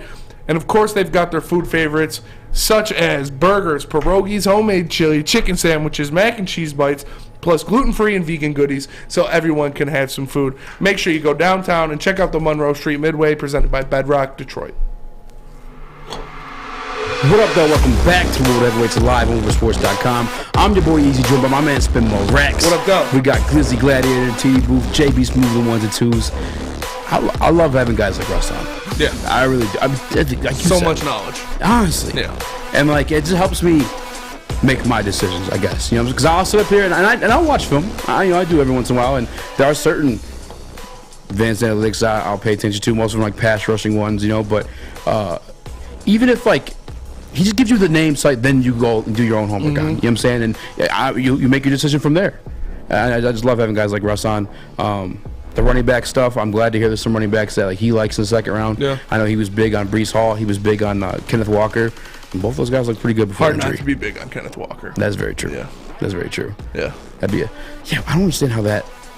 I guess I get why that went second round because like just the value of running backs. It's value of running backs. And that's why like when you and I had the argument about the second round running back, so you don't want to take one that's too early. I feel like the value of a second round running back is that of like a first round player. Yeah. But it just fell to the second because of like draft value. You know what I'm saying? I can see that. Because like Le'Veon Bell, Kenneth Walker now, Breece Hall, Derrick Henry. There's so many guys that come out of that second round that's been beasts. Yeah. That's just my opinion. But that's fair. It's fair. We still have DoseOfDion to talk to later. Another big film guy, another big Detroit Lions guy. I want to get his opinion on a situation we're going to talk about right now, and that's Ifeanyi Melifonwu at the safety position. I don't really know what to make of that performance, Spinny. It was tough. I mean, you look at it on paper, and speaking of advanced analytics, he had the second worst coverage grade per PFF on the Lions team last week. Then the worst was Chris Board. So Iffy, out of secondary players, had the worst coverage rate. You look at it, he let up 2 catches on the only 2 targets that he went at him, and he missed 2 tackles. So he didn't really have a great showing. But it's the guy's first start at that position. He's going to learn. He's going to get better, but you really like to see DeShon Elliott back for these 2 very important games that the Lions have in front of them. Missing a guy like that who has been a staple for the Lions defense so far this year is important. You saw it not only with the play and the physicality, but you got to think some of the communication aspects in the back end of that defense definitely broke down when you don't have a guy like DeShon Elliott. But I don't know. I think it'll take a little time. You remember what Kirby Joseph looked like in his first game, in his first start. He didn't look great either. And then as it progressed, as he got more reps, he got more comfortable, started making plays and being the player that he was. So I think if he obviously did not have a great performance in that game against Carolina, but if he's forced to start again because DeShon Elliott is held out of the Bears game, you'll see a more prepared, more comfortable player out there, and I expect him to make some plays. Yeah, it's tough because like I want to say he did a bad job because the defense just did bad in general. And actually, you can say he did a bad job. And that's another thing too. People were kind of like bitching about the tackling made on those like big running plays, but like they're catching them from behind. Like, they had to do like what they had to do to get the guys down. Like, ultimately, I'm glad they did actually end up with the tackle and end up being like a gang tackle or whatever it is. But like, it's just hard to get a read on like what the situation was. I know that not having DeShon Elliott back there is a lack of communication that typically is going on when you have a veteran back there. I know that the offseason, this defense was predicated off of those safeties making the play calls. So I know that although Tracy Walker was like the known name and the well-known vet, the guy who's been that with AG for 2 years now, he was probably probably the more vocal guy out of the two. But you got to remind yourself at a certain point, DeShon Elliott is the guy running down there telling other guys what to do. I mean, this is how defense works. I mean, even on the sidelines in like high school, pass. You know what I'm saying? Like, but with Iffy, it's quite literally his first game at the safety position in terms of as an actual starter. Only second year in the league, and I doubt there's the same type of communication going on. And I think that was part of like Anzalone and Malcolm's I guess sluggish start to the run defense. And I'm not even gonna say sluggish start because they never got going at any point in the game. Like it was rough all the way through. And there's some rumors per sources that DeShon may be out for the season. And I've already told you guys that I don't know if the Detroit Lions are gonna make the playoffs. I've already, as a fan of the team, I've canceled that out of my mind. But if they do, I mean, you got to assume that as an issue going forward. No, that's definitely an issue. It's definitely an issue when you look at, like I said, the way that Iffy performed in that first game was not great. It really wasn't. Obviously, you'd like to see him get better. You think he'd get better with more snaps, more reps in that position, a position that he hasn't played before. But man, DeShon Elliott was playing very well, and that was one thing that people had gripes about when they got DeShon Elliott was, can he stay healthy? Can he play the whole season? Can he do things like that? And for the majority of the season, it looked pretty good. He was healthy, he was playing, and he was playing well. If he is going to miss these past few games, it's going to be tough. It's going to be tough after obviously losing Tracy Walker already, who was the leader of that defense, who was the signal caller, who was the guy that got people set up. The back end of that defense is going to have some communication problems when you look at a rookie in Kirby Joseph and a guy in Iffy Melifonwu, who this is his first year playing the position. It's not going to look great. So hopefully those rumors are just rumors. But man, I'd hate to see it. Obviously, I think Iffy will get better and better as he performs, as he gets more snaps. But DeShon Elliott was playing great football out there. And we're going to talk to DoseOfDion around 6:24-ish. And, I mean, that's a guy that him and I have conversations about, too, is when we sit here and we gush over the picks that Brad Holmes has made, that's one of the ones you look at and you're like, you're poking the stick at it. You're like, do something. We're still kind of waiting on the return of that one. And not only is obviously a draft pick of Brad Holmes, but a third-round pick, like an early one, if you will. So I don't want to say you got to expect something out of it because that's just how the draft goes. I mean, that's the way the cookie crumbles. And sometimes he may not be like a dude in this league. But knowing the history of Brad Holmes now, the track record of Brad Holmes, I mean, I'm still going to – we got a buy-sell segment coming up. We do have a buy-sell. Maybe if he comes – are you buying or selling Iffy? We got somebody on the line? It's Adam. All right, patch him through. Hi, Hello. Daddy. Hi, Daddy. I knew it. You motherfuckers. What's up, baby? What's up, man? What up, man? How you feeling about the Iffy situation? Who's Iffy? Iffy, the fucking corner? Doing, I don't know. I don't know how I feel about it, to be honest with you. I just called in to tell you guys I think you're doing a great job. Big fan. I've been a supporter since day one. Been watching this show for a minute. I've always wanted to call in, but you guys never answer my fucking phone calls, and here we are. Appreciate you. We always get this weird. I don't know where this area code comes from. It's somewhere in a different continent or something. So we never try to answer it. We think it's a spam call. Yeah, I got to keep the FBI off my ass because I'm building IEDs on the side. Jeez Louise. Don't worry, they're for personal use. Relax. Personal use. It's a joke. It's a joke. You guys can kick me off anytime, believe me. What would your reaction be if the Lions drafted Michael Mayer, that tight end out of Notre Dame? Ooh, with that second first-round pick? Yeah. I'd be pissed. I would hate it, man. I would. I'm sorry. You can find those tight ends later. Easy. I know I give you shit about Kyle Hamilton, but it's the same thing. You can find those guys later on in the second, third round. Go get a corner. Go get a defensive tackle. Go get a defensive end. You got a lot of work to do on defense. I would hate it. I would definitely hate it too. Yeah, I mean, tight end, just the track record alone, I'm good on that. I'm all the way good on that one. I do want to ask you real quick, though, Adam, while I do have you on the phone, the run game. That's been a topic of discussion for us. I want to say the past 2 weeks, and the worst of the worst was showcased on Saturday. 45 yards to 320? Yeah, I mean, offensive line thing or a running back thing for you? Runs the ball. The dude's averaging 3.8 yards a carry on the year. I mean, he's bad. People laugh. He's literally a goal line back. That's all he is. He's a glorified goal line back who's got pretty good leadership skills, and that's it. DeAndre Swift, I don't know what the hell is going on there. but I think you and Spencer nailed this. There is something going on. They're not getting the same push they were earlier on, but the pass protection outside of Taylor Decker getting, completely demolished by Brian Burns has, for the most part, been pretty good. So it's a bit weird. You guys are on to something there. Are you re-signing Williams in the offseason? I'll resign him, but for charity, I don't know. I'm not going to pay him the money he probably wants. I could get Jared Goff to sneak in from the 1-yard line. I don't need him doing it. How much would you pay Josh Jacobs to be aligned? None. I don't want that. I don't know. I don't think anybody wants that, to be honest. Just go draft a third, fourth round running back and call it a day, and hopefully they're good. That's literally Damian Pierce, Brian Robinson. Literally the whole NFL is third, fourth round running backs right now. Yeah. Amen. That's fair. And Josh Jacobs was the first round pick, and they didn't even pick up his fifth-year option. So why the hell would we? Yeah, that's what we were saying too. I feel like the second round guys and third round guys, second round running backs are like first round talents just because of the position of value they fall to the second.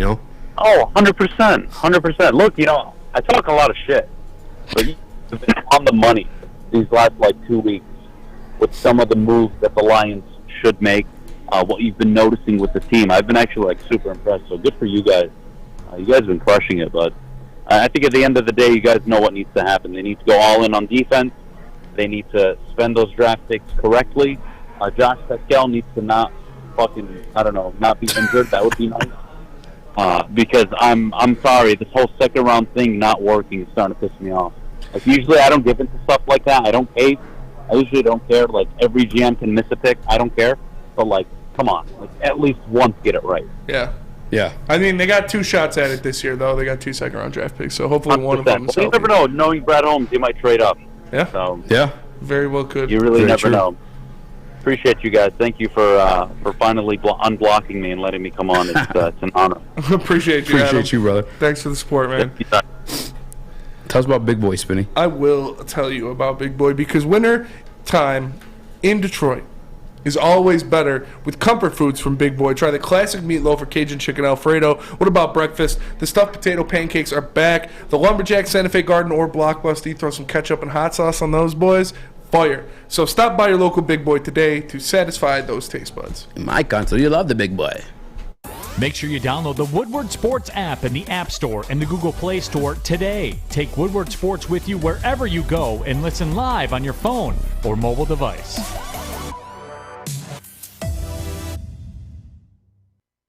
When it comes to making your haircut truly an experience, there's no better place than Lady Jane's Haircuts for Men. Come to any one of our 26 Metro Detroit locations for an award-winning haircut experience and qualify for a chance to win a down payment for your dream home up to $200,000. Our precision haircut and talented stylists will have you looking good, feeling good, and give you a chance to change your life forever.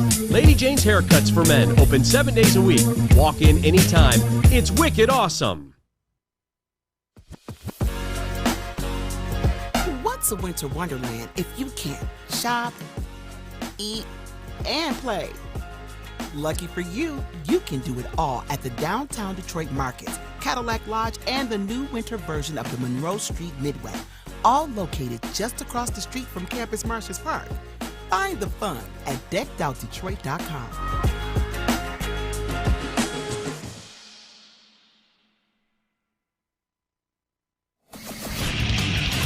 Get a shot up. This is for the win. All of Detroit's sports teams live on Woodward. All of Detroit's sports coverage lives on Woodward Sports. Driving the best in Detroit sports coverage. You don't have If you want to get all glizzied up, go to Chili Peppers Tanning, the cleanest salons in the D. Spotless, sanitized rooms with trained and certified tanning professionals. Join the Pepper Club for all the best deals where they beat all competitors by $5. Peppers 10. $5? $5, y'all. And listen, while you're there, do yourself a favor. Don't forget to pick up Australian Gold, Designer Skin, Caltan, and Sweet Beauty Lotions. ChiliPeppersTanning.com. The hottest balls, the hottest deals, the darkest tan. Your vitamin D headquarters. Get glizzied up like me. What up, though? Welcome back to Woodward Heavyweights, live on WoodwardSports.com. I'm your boy Easy Joe, but my man Spin More Rats. What up, though? AKA Kung Fu Spinny. We got the Glizzy Gladiator in the TD booth, JB Smooth, the ones and twos, and kind of talk about the running back situation all day a little bit. I mean, that's been on my mind heavy because I really feel like with this offensive line, like they'd be able to do something special, but at the same time, I don't don't watch the film enough to know if like maybe that's the issue with like the run game as of late or the efficiency of it, but I'd say it's more so the running back position. I've never thought of as Jamal Williams as like that every down back. Yeah. Anything more than like that's like when I'm not like going back at it. Which when you and Sam were saying he was better than DeAndre Swift. That's why I got like so. That's like, not what we said. That's literally what you guys said. No, what we were literally saying is it's better to have a healthy. You were just saying it. Why would you rather have a healthy Gardner Minshew out there than a hurt Jalen Hurts? Wouldn't you rather have a healthy Jamal Williams than a hurt DeAndre Swift? I said DeAndre Swift is obviously a better back, but if he's injured, then don't put him out there. Well, here's the thing, though. Hurt DeAndre Swift was still doing things. Okay, and hurt Jalen Hurts can't do anything? He's throwing the ball. He's hurt. He injured his throwing shoulder. What was DeAndre Swift's injury? His ankle. He needs those to run the ball. And his shoulder. He needs that to carry the ball and when make he hits. gets it, he's still doing some things with it, though. I'm just saying. But speaking of running backs, obviously you guys saw the video. We can play it again if you guys missed it. But Josh Jacobs, he was interviewed after the Raiders lost to Pittsburgh, and he quite literally was sick of the shit. Go ahead, run it back one more time. How many times can you keep talking about sort of the same things and learning the same lessons? Man, I'm tired of dealing with this shit. Like, every day I come here and bust my ass. I see the guys, bust their ass, and and the result is not there. And for me, the last 4 years, the result hasn't been there. And quite frankly, I don't know what else to do. So yeah, that shit is what it is. All right, guys. 4 years of it. Tired of it. Not happy. 4 years. 4 hard years. I'm done a long time in the pen. I'm not in the camp of like paying running backs just because I feel like it could be so easily addressed in the second round. Yes, and maybe it sounds disrespectful to a back like Josh Jacobs who's having a tremendous year. I know that we kind of spoke on it several times with the show, but JB, where are you at with this? I don't mind Josh Jacobs. I know it might be a little hefty bag you might have to throw his way, but I don't know. The running backs coming out of this draft, I don't have a ton of confidence in them besides B.J. Robinson and maybe Blake Corum, but other than that, yeah, I might be looking towards free agency to try to pick up somebody. Yeah, I mean, you love the idea of it. I just don't love the idea of the money that comes along with it, especially after a season like this. Fathom. And then on top of it, too, actually, real quick, like, I know, like, this year he's balling.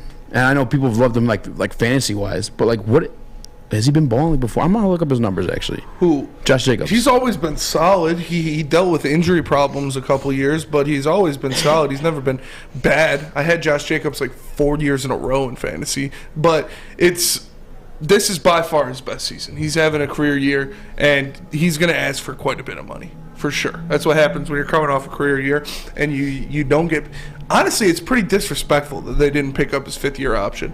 Yeah. Because, like, the man is – a big part of their offense. I mean, I guess he's not really missed that. I mean, I know he has missed some games, but I feel like that's kind of normal for like running backs. But 15 games played his rookie year. I'm sorry, 13 games played his rookie year, 15 in 2020, 15 in 2021, and obviously this year he's played all 15 thus far. His career high of 1,500. Is that a little bit sketchy to you too? Like, I've always wondered this. I noticed it like NBA especially, but like and guys is like contract years. I mean, it happened with Stu actually too. Like. They ball. For some reason, they just go out, and it's like, why? For some reason. They want to get a bag. But where is that the whole other time like you hear? You know what I'm saying? Like, what the hell? Some people don't have that. That makes me not want to pay you. I no disrespect. Maybe he's just having, like, I mean, it's a new system for him, right? Yeah. With Josh McDaniels, and I know Josh McDaniels come from the Bill Belichick. Well, they have always had Brady, too, but they've had some solid rushers. There's always solid rushing game. The Patriots, running game is always good, and it's always like 5 different running backs that just all do the same thing, which is produce. Dude, Bill Belichick's the GOAT, honestly. It's crazy how many people he's like just, I don't know. You're good. You're good here. You're trash everywhere else. Wild. Yeah, Bill Belichick's the man. But I wouldn't be willing to pay Josh Jacobs what he's going to ask for, because he's going to ask for a lot of money. He's going to ask for Dalvin Cook money. He's going to ask for something like that, and so I'm not ready for that. I don't want, like you said, you can get a running back in the second or third round that could, like Adam said, a Dameon Pierce. You look at a guy like a Breece Hall. Obviously, there's a lot of different other examples. Brian Robinson, dude got shot and came back like 50 Cent, still produced. So I don't know. I don't know if I'm willing to pay Josh Jacobs what he's looking for. It's very tempting. 100%. I'm not gonna lie, but the situation. Well, I'm listening. I heard everything you're saying, but for me, 100%. We were doing that to there's a new guy in the back, and he was telling Spinny something, and Spinny was like, yeah. I was across the way. I told Spinny, I'm 100%. And he started laughing. But shout out Lucas. No, he's probably listening to us talk about that. But, yeah, it's just the money thing for me. It's the same situation with Jared Goff. It's definitely like at the running back position. And, dude, come on. Like, your contract years when you decide to start balling, that makes me not want to give you money. It's kind of like that. Was it Vince Wilfork? No, Albert Hainsworth. Albert Hainsworth was a beast with the Titans. Yeah. Then you got that big ass payday from I don't forget who paid him. The Skins, we'll call them. Yeah. I can't say their full name anymore, but say the Commanders. The Commanders. All right, yeah. You got the big payday from the Commanders, and then he literally got cut from the team like 2 years later because he was worse. That does sound worse. It does sound way worse. I'm not gonna lie. I don't know how else to address it. They weren't the Commanders back then, but I just don't want to do that. Even Ndamukong Suh. I love Suh. You won't find a bigger Detroit Lion. I'm sorry, a Ndamukong Suh fan in this room, but.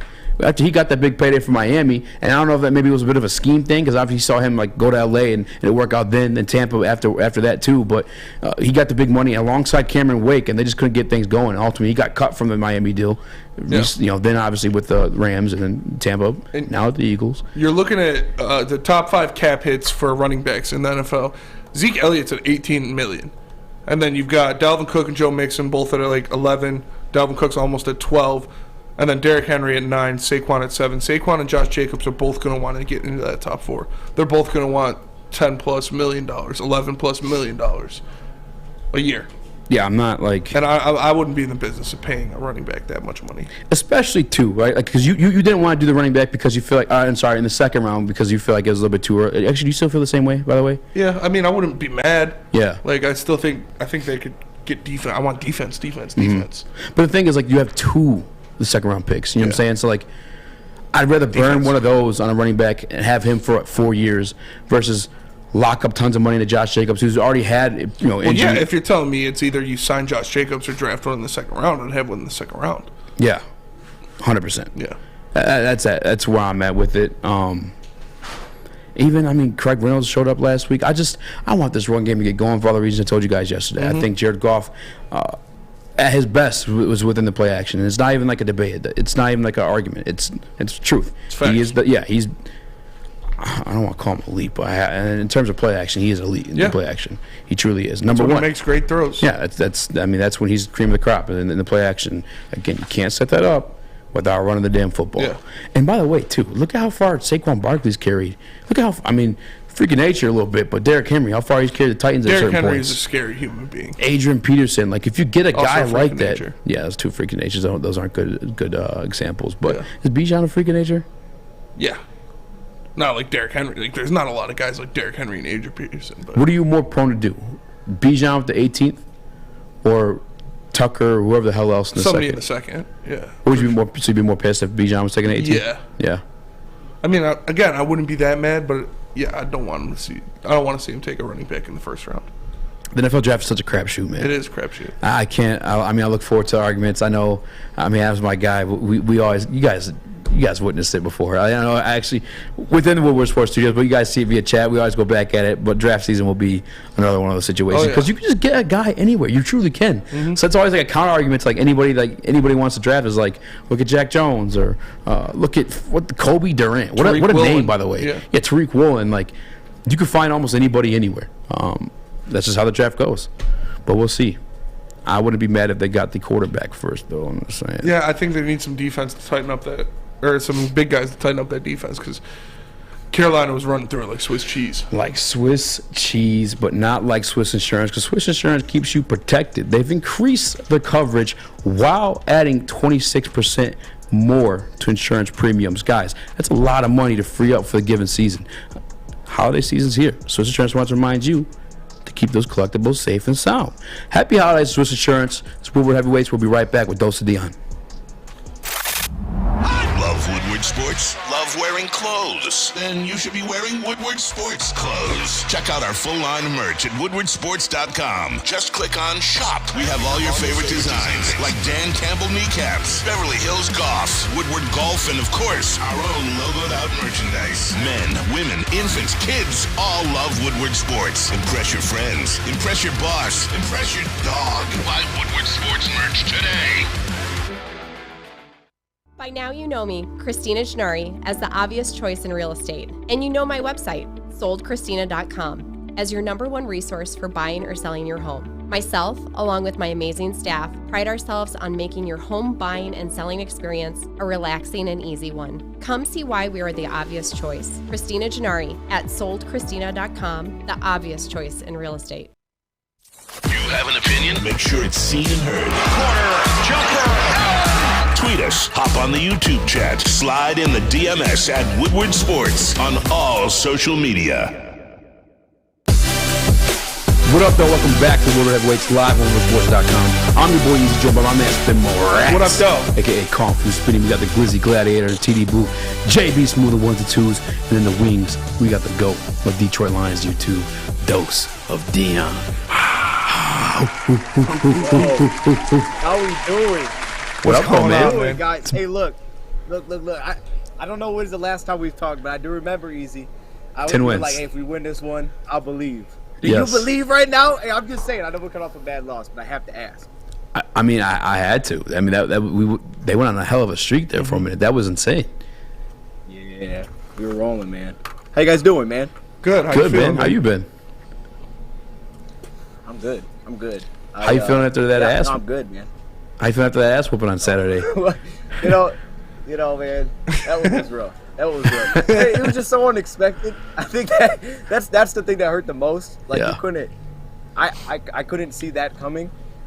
It almost, like when you get those games, kind of like Seattle, where you're like, at some point this is gonna stop, But then the Yes. second drive happened, and like their first run was like 30 yards again. It was like, oh, okay, this might not stop. And it didn't really. Yeah. So, And that was tough, man. That was tough.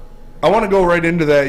You obviously dive in the film. You know a hell of a lot more about all of this than we do. Just breaking down the film, looking at all the players, seeing everything that's going on. And for that stretch, the Lions shut down some great running backs. You look at Dalvin Cook, you look at Saquon Barkley, guys they limited to under 50 yards rushing. Like, what did they not do against the Carolina Panthers that they did against those teams that allowed the Panthers to rush the ball at will and chalk up 320 rushing yards as a team? Yeah, no, you're absolutely right. I'm glad you brought that up because, they were on a really good stretch there. I think one little part for sure that I have to point out is offensively, like the Jacksonville game specifically, they kind of forced Jacksonville to stop running the ball. So they didn't really have rush attempts, even though that team runs the ball pretty well. So I thought that was, part of it because you scored so many times offensively, they had to just start throwing. And that didn't happen really in this Carolina game. It was kind of hit and miss, the turnover.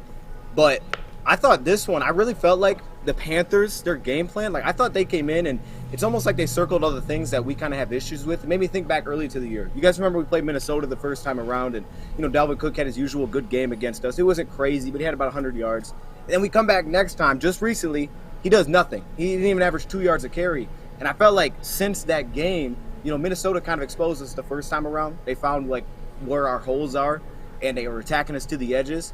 Then since that time, we've had to adapt and find ways to stop that, and teams had to go away from it.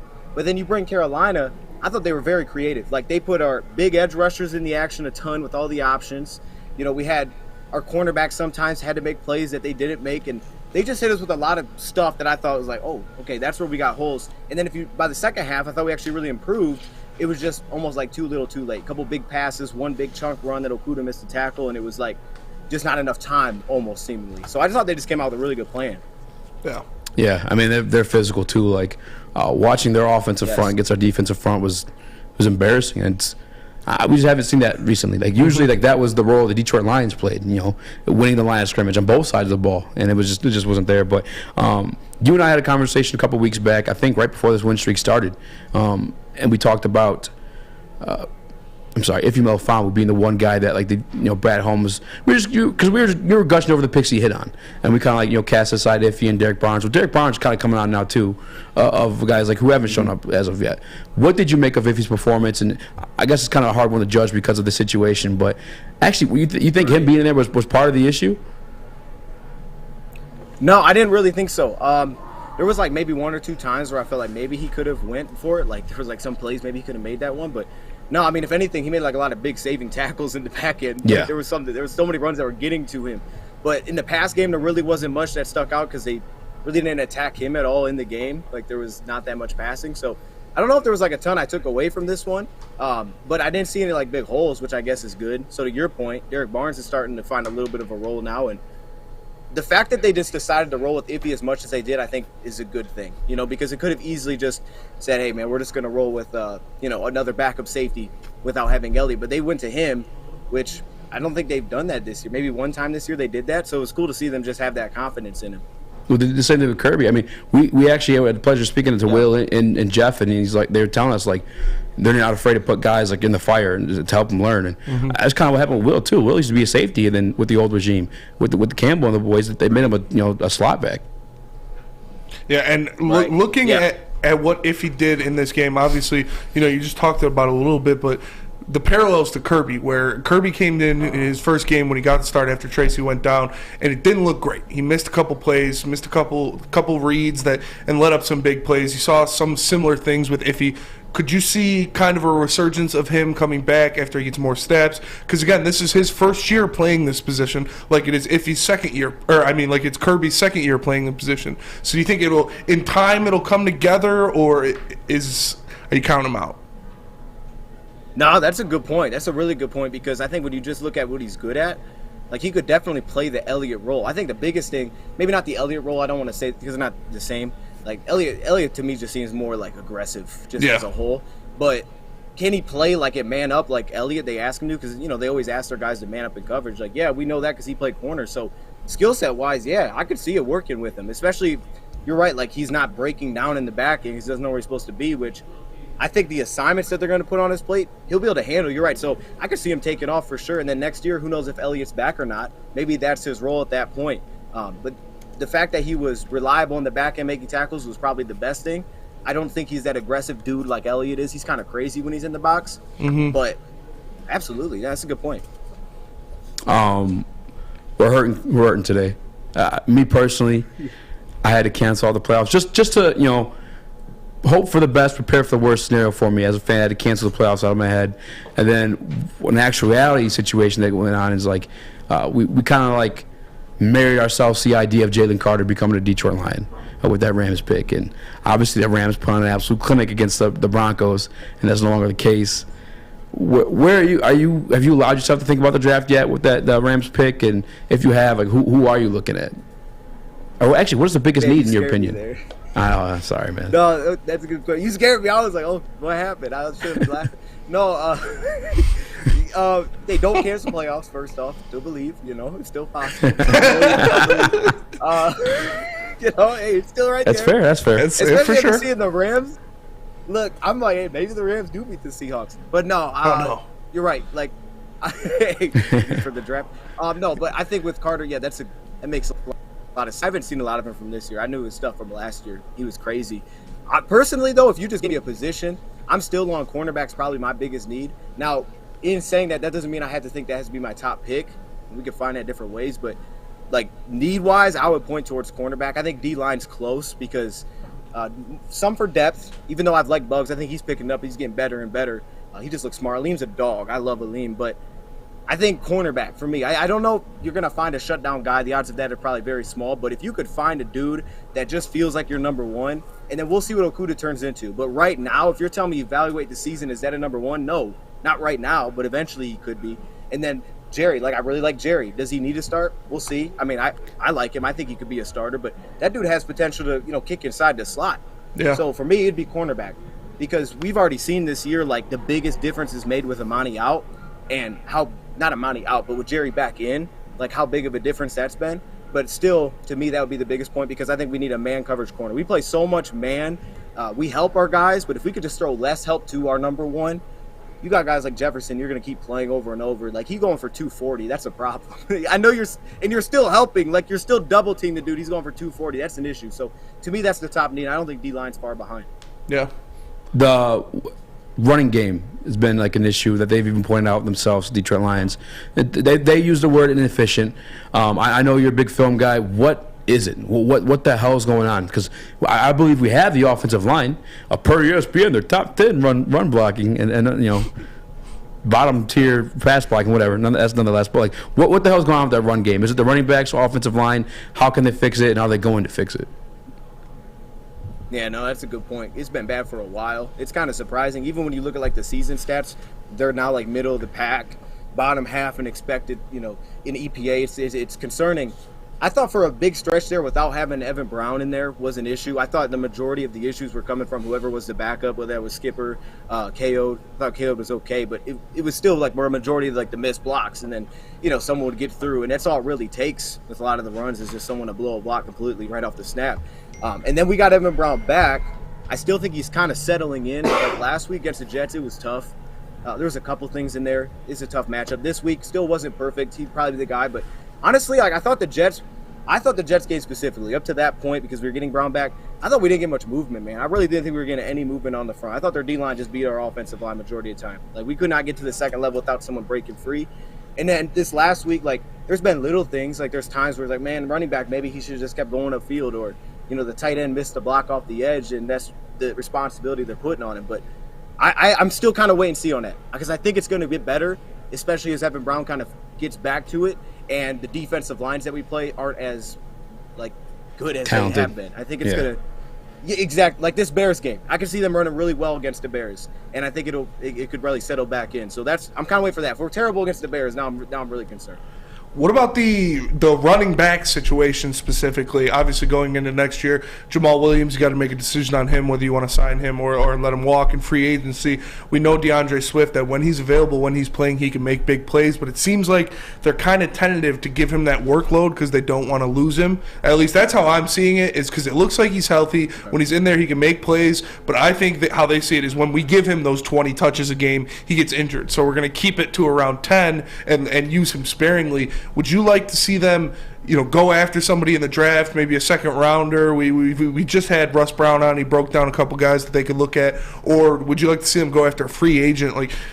Big name guys. You got Josh Jacobs, obviously. Saquon Barkley's going to be out there. Pollard. David Montgomery, Tony Pollard. There are names that you could attack. Free agent, easy. You could pick up easy. We already got a goal line guy, but no, it's who would you? How would you like them to attack that running back position?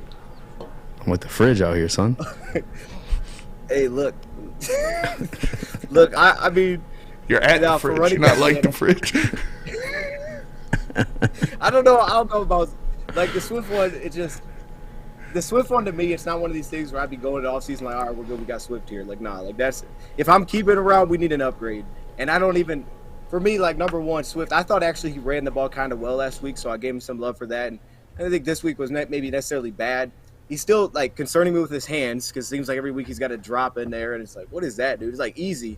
And then you're right, like he's not getting a lot of carries, so there's just not a lot of touches. Like I don't know how confident you can be in a guy like that, especially when you're talking about contracts and stuff coming up. For Jamal, I like Jamal. I think he's a little bit limited in certain areas. Like there's things out there I'm like, oh, Jamal can do more, but he blocks so well. You know what he is a runner. He's great on short yardage, so I wouldn't have an issue bringing Jamal back. I think Jamal almost I'd have to bring him back just because of who he is for the team. Like it just feels like you'd be losing a part of the team if you got rid of Jamal. You know what I mean? Like you have to bring that dude back.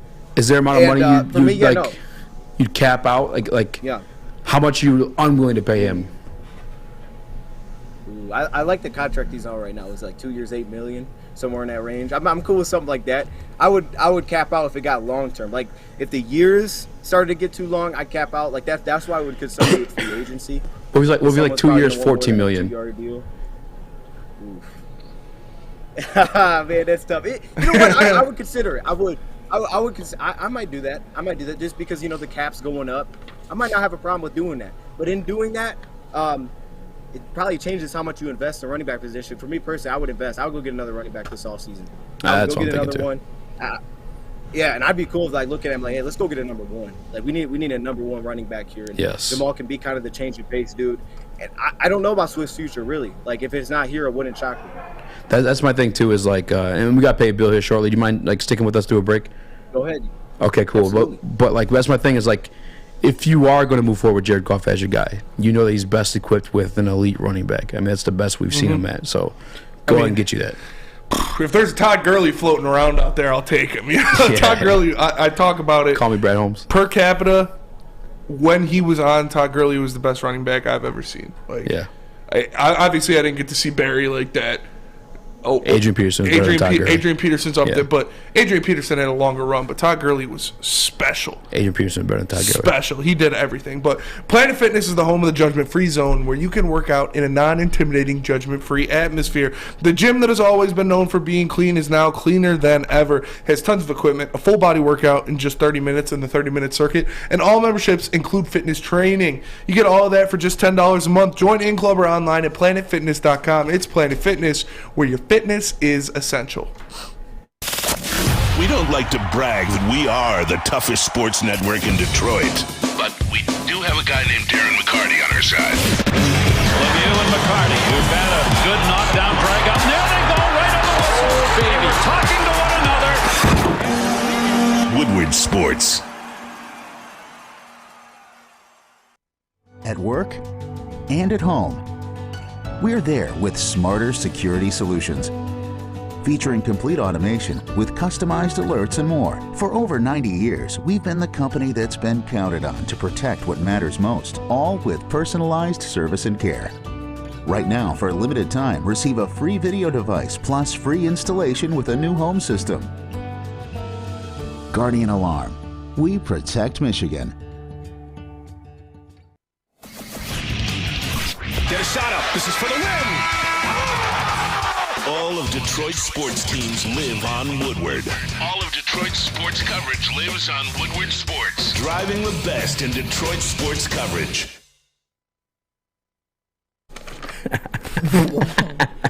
Wow. Uptime. Matters. Alta equipment is everything you need to get the job done. You got a big project coming up? Alta has you covered. Make sure you give them a call today at 844-GO-TO-ALTA. Again, that's 844-GO-TO-ALTA. Alta equipment where uptime matters. Uptime. JB probably has the most important job as a network. Yeah. Because if we ever got hot mics during a break, the show would not be aired. Yeah. That's not a bad word, though. No, but what's that? If he cuts it off too early and you just hear the second half of it, that's very true. Out of pocket. Yeah. Did I make the cut, JB? What'd you say? Did I make the cut, JB? Yeah, I made sure you were off before we went live. No, JB, you should have told him he was on just so you had to deal with that. I mean, hey, it is what it is. We got my man DoseOfDion join the show. Let's bring him back in. I know I asked the last question, Spinny. That's crazy what you said about DoseOfDion. Go. I'm messing with you. No, go ahead. I just want to see your face. Go ahead, man. Just want to see your chubby Dion, cheeks get all red. I want to break it down. I want you to break it down. You're telling us to believe. You're telling us not to give up hope. Lions playoffs are still alive. The Lions obviously need to win the rest of their games. They need the Commanders and the Seahawks to both win a game or the Giants to lose out. How in depth are you? Like, what percentage are you that the Lions are going to make this happen? That they'll be in the playoffs? Are you starting to waver a little bit, or how are you feeling about the Lions' playoff chances? Man, you know what? This is I actually think I had a dream about this. It was weird, but this is I was so unworried until I look at that Seahawks schedule and I see the Jets. The Jets are scaring me, man. If you give me 2 weeks ago, I'm looking at the Jets thinking, hey, they're losing that game. But now after seeing us play the Jets and then seeing the Jets play the Jags, I'm like, oh, goodness. Mike White's back, Mike White's playing, though. Yeah. Tell me nothing. So there we, you know what? The Rams might have a better shot at beating the Seahawks at this point. But you broke it down real well there. Mine would have been super confusing. You broke it down well. That's all we need to have happen. I think Washington's losing another one.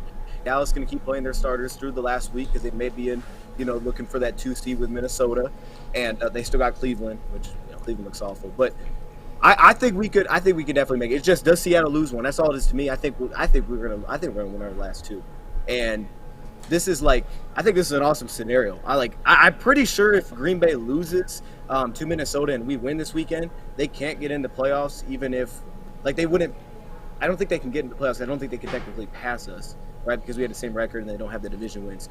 But that would be a sweet way for the season to end. I know some people don't like it, but I would love for the season to end with, regardless of what happens, if we take care of business this weekend, next week you're going to find out if you're in or not, and that's pretty awesome.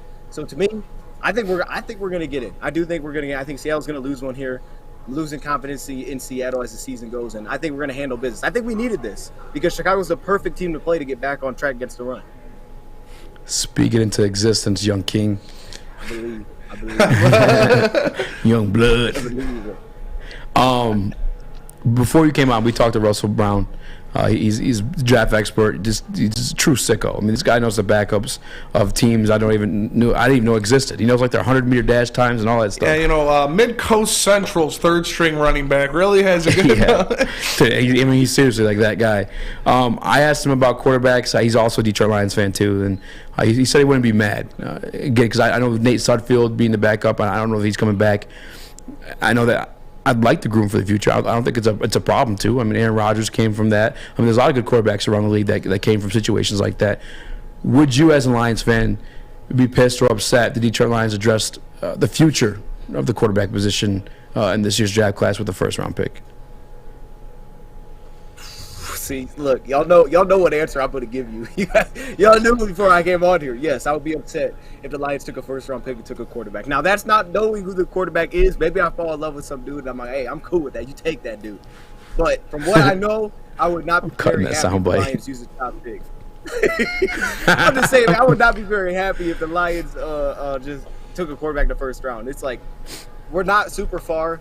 I believe we can win the whole thing with this dude we got right now. It's just like, those 2 first-round picks could be so darn valuable, whether that's the D-line, the top corner. Man, like I don't think we're that far off, and to me, no, I'd be upset I'd be probably upset if we use the first-round pick on a quarterback. Yeah, well, you're not my friend anymore. No, I'm joking. I'm messing with. Hey, no, because look, man, I know last time we talked about quarterback. Are you guys believing a little bit more? Is it rising a little bit? No, I mean, this is what we thought. Like, this is what we've always said, right? Like, we said you can go to playoffs with Jared Goff. I'm sorry, man. All right. Well, see you later. We've always said you go to playoffs with Jared Goff. We've always said you can make the playoffs with Jared Goff. We just didn't. We don't think you can go to like that next level. And then there's obviously a stat out there about that you and I discussed last time you were on, I believe, about the paying a quarterback more than 12% of your salary cap.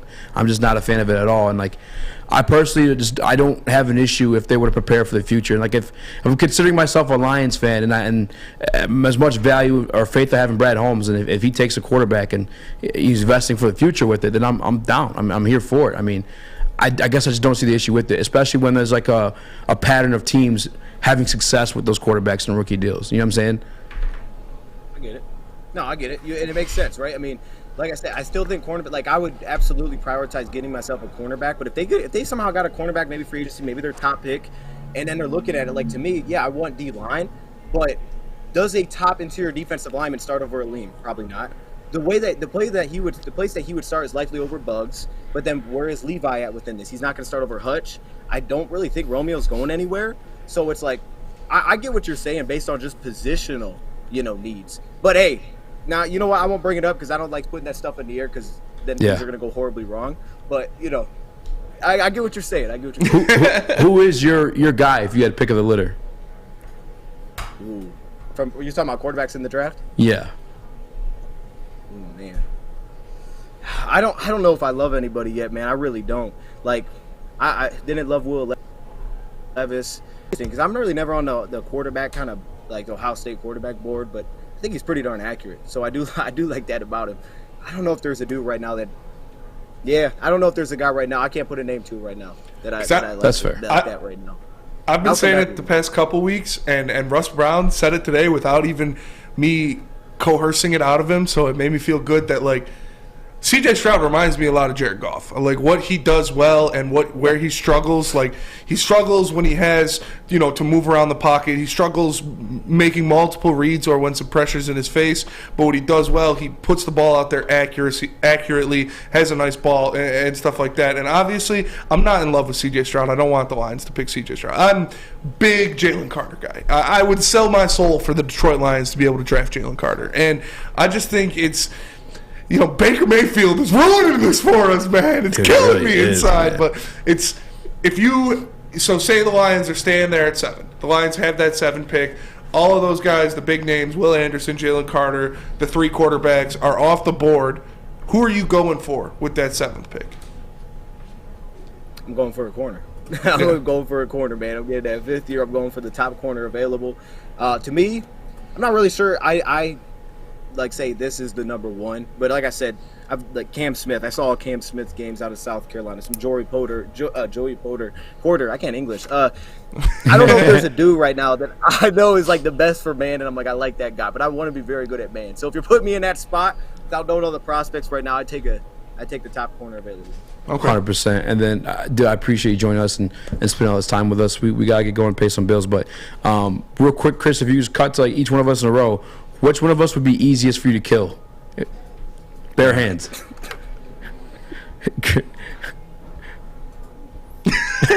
JV.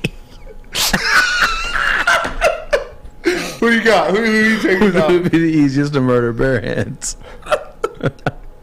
Wait, hold up. Y'all were asking me? I feel dumb. I didn't know y'all were asking me. No, which one of us would be easiest for you to kill?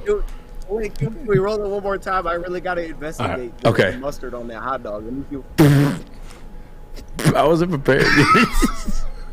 JP. Nah, I ain't going with Chris. Nah, man. You know, he's wearing a hot dog costume, man. Like, first off, that dude looks a whole 6'7" on. He's pretty. He is a whole 6'7". Yeah, so this is tough. Y'all put me in a tough spot here. I'm gonna go. I'm gonna go. My guy spend more racks here. Look, it's the long hair. You know, if I get in your way, you might not be able to see. Like, that's an issue, man. That's fair. That's fair. He said lunch work. He said dog work. Yeah, and you know, we were in the poll, and I feel like the people were voting for me at easy because they just feel like you give us a couple cheeseburgers and we'll be, you know, tapping out for diabetes anyway. So it just makes it easier that way. A little extra salt. Dose, we appreciate you for joining us as always, man. We definitely got to have you on again. Let's go Lions this weekend. Dose of Dion, everybody. That is the man himself. And, you know, speaking of putting on some extra weight, if you want some meat to help you do that, maybe you're looking like Chris. You're looking a little string beanie. You need to put on some pounds.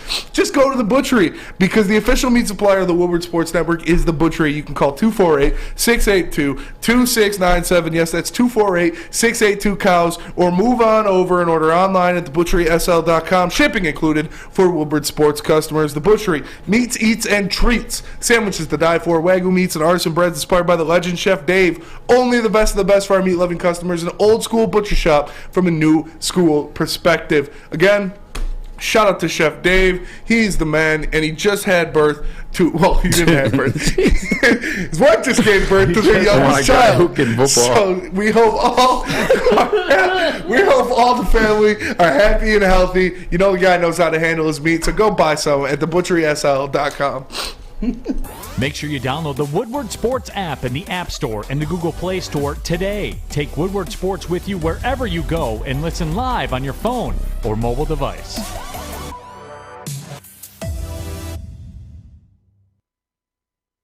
As chilly weather approaches, Big Boy's got the perfect comfort meals for you. Try our hearty classic meatloaf or our creamy Cajun chicken Alfredo.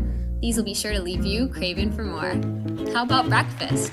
Our stuffed potato pancakes are back with our Lumberjack, Blockbuster, and Santa Fe Garden. These potato pancakes will definitely fill you up. Whether it's for breakfast, lunch, or dinner, come stock up on the perfect comfort meal today. We'll see you soon at Big Boy. My name is Lee. I've lost 35 pounds on the Custom Health Center program. So the three biggest benefits that I've gotten from this program has been I'm not snoring anymore, I have a lot of energy, it's great, and oh, by the way, look at this. No, I'm just kidding. No, I'm just kidding. Call us at 844-789-THIN or visit CustomHealthCenters.com for a free consultation and get started for as little as $5 a day. You have an opinion? Make sure it's seen and heard. Corner, jumper, Tweet us, hop on the YouTube chat, slide in the DMS at Woodward Sports on all social media. Folling Warehouse in Hamtramck is the home of the original football bowling pin game called Folling. Multiple different ways you can play. They've got $12 open unlimited play and private land reservation for $120. If you get thirsty, they got a $2 mystery beer vending machine and multiple fully loaded bars for you to choose from. So make sure you go check them out in Hamtramck or visit them online at follingwarehouse.com. Dude. Animal. Wow.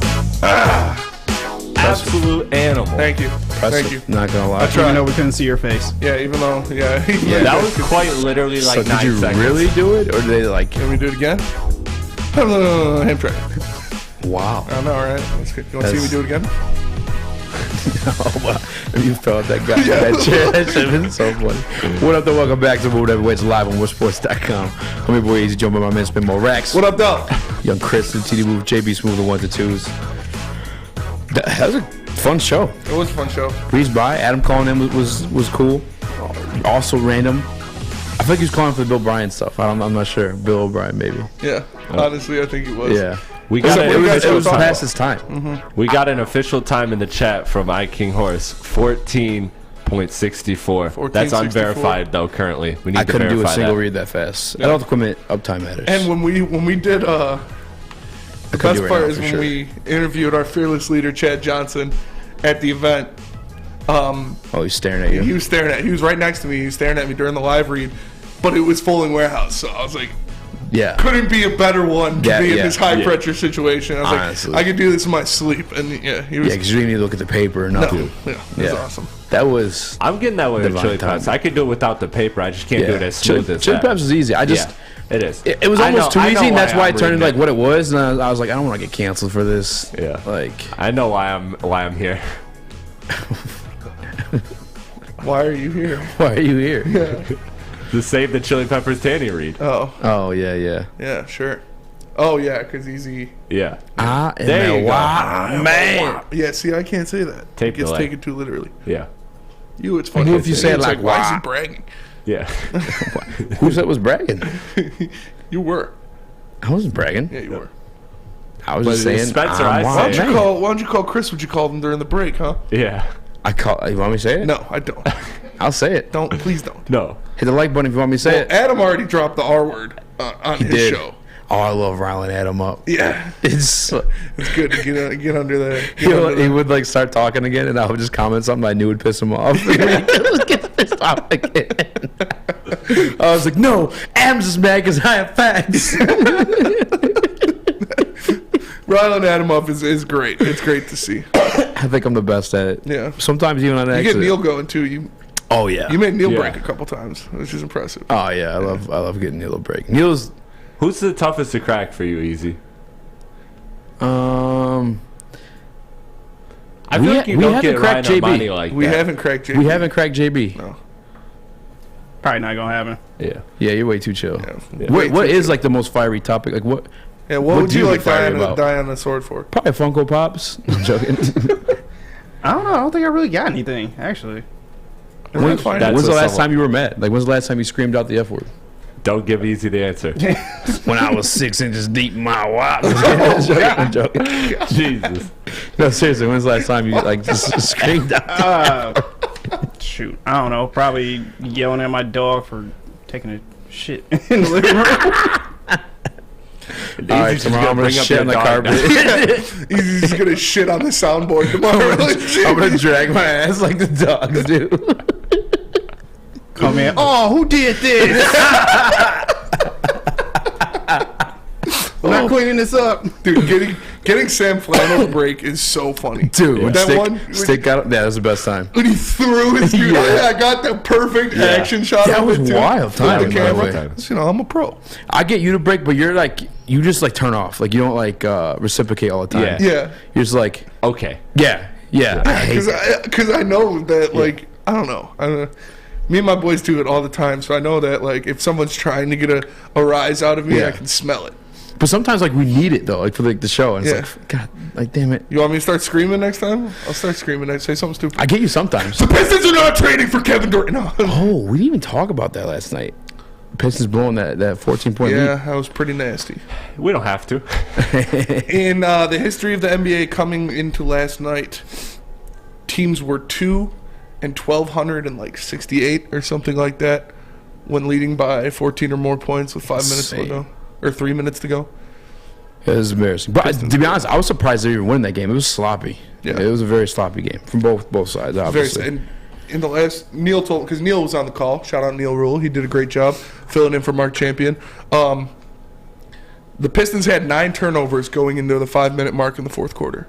They finished the game with 18. Damn. Jeez. That's how you lose a game.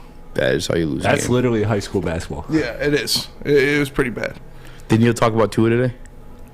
He did. Of course he did. What did he say? He was defending him a little bit, but what's the defense? He was getting. He only wins 70% of the time, or something like well, that. How did it come up? Like, what happened? No, he said like he was playing bad, but he was also like, I don't even remember honestly, but he was defending him a little bit, and but I could tell he was like joking because there's no defense for how he was playing. Yeah, but, like Sam Flannel would say some things and he'd be like, "Oh, so it's only bad for Tua to do it?" Because like he was saying, it's hard to go on the West Coast and win 2 games. Like Miami went over there and they played the Chargers and the 49ers back to back, so it's hard to do that. And that's what he's saying. But it was also like he also just played like shit. So. That is the one annoying thing I say about Arya and Neal is he'll bullshit. Yeah. Oh yeah. It's like, dude, no, participate, say something back. He got Sam Flannel pretty good though, but dude, whenever Sam Flannel, what? You're telling me that? It's so funny. Because it still sounds like polite and nice. Yeah. Say it with your chest. But that'll do it for us today. We appreciate you for all tapping in on WoodwardSports.com. You know we're the Woodward Heavyweights. We're live from 5 to 7. Kevin. He is the one and only Speakeasy. We've got Chris Platty, the Wiener Schnitzel himself in the TD suit. Let's see the Wiener suit one more time. All right, one time for the one time. Throw the hood up. Put it over the hood. Put your hood up. Throw your hood up. Stop acting like a bitch. Throw your hood up. We got JB Smooth on the ones and twos as always. Shitting on that Spencer soundboard Raxter. tomorrow. Again, appreciate you guys for tapping in. We'll see you tomorrow. Peace.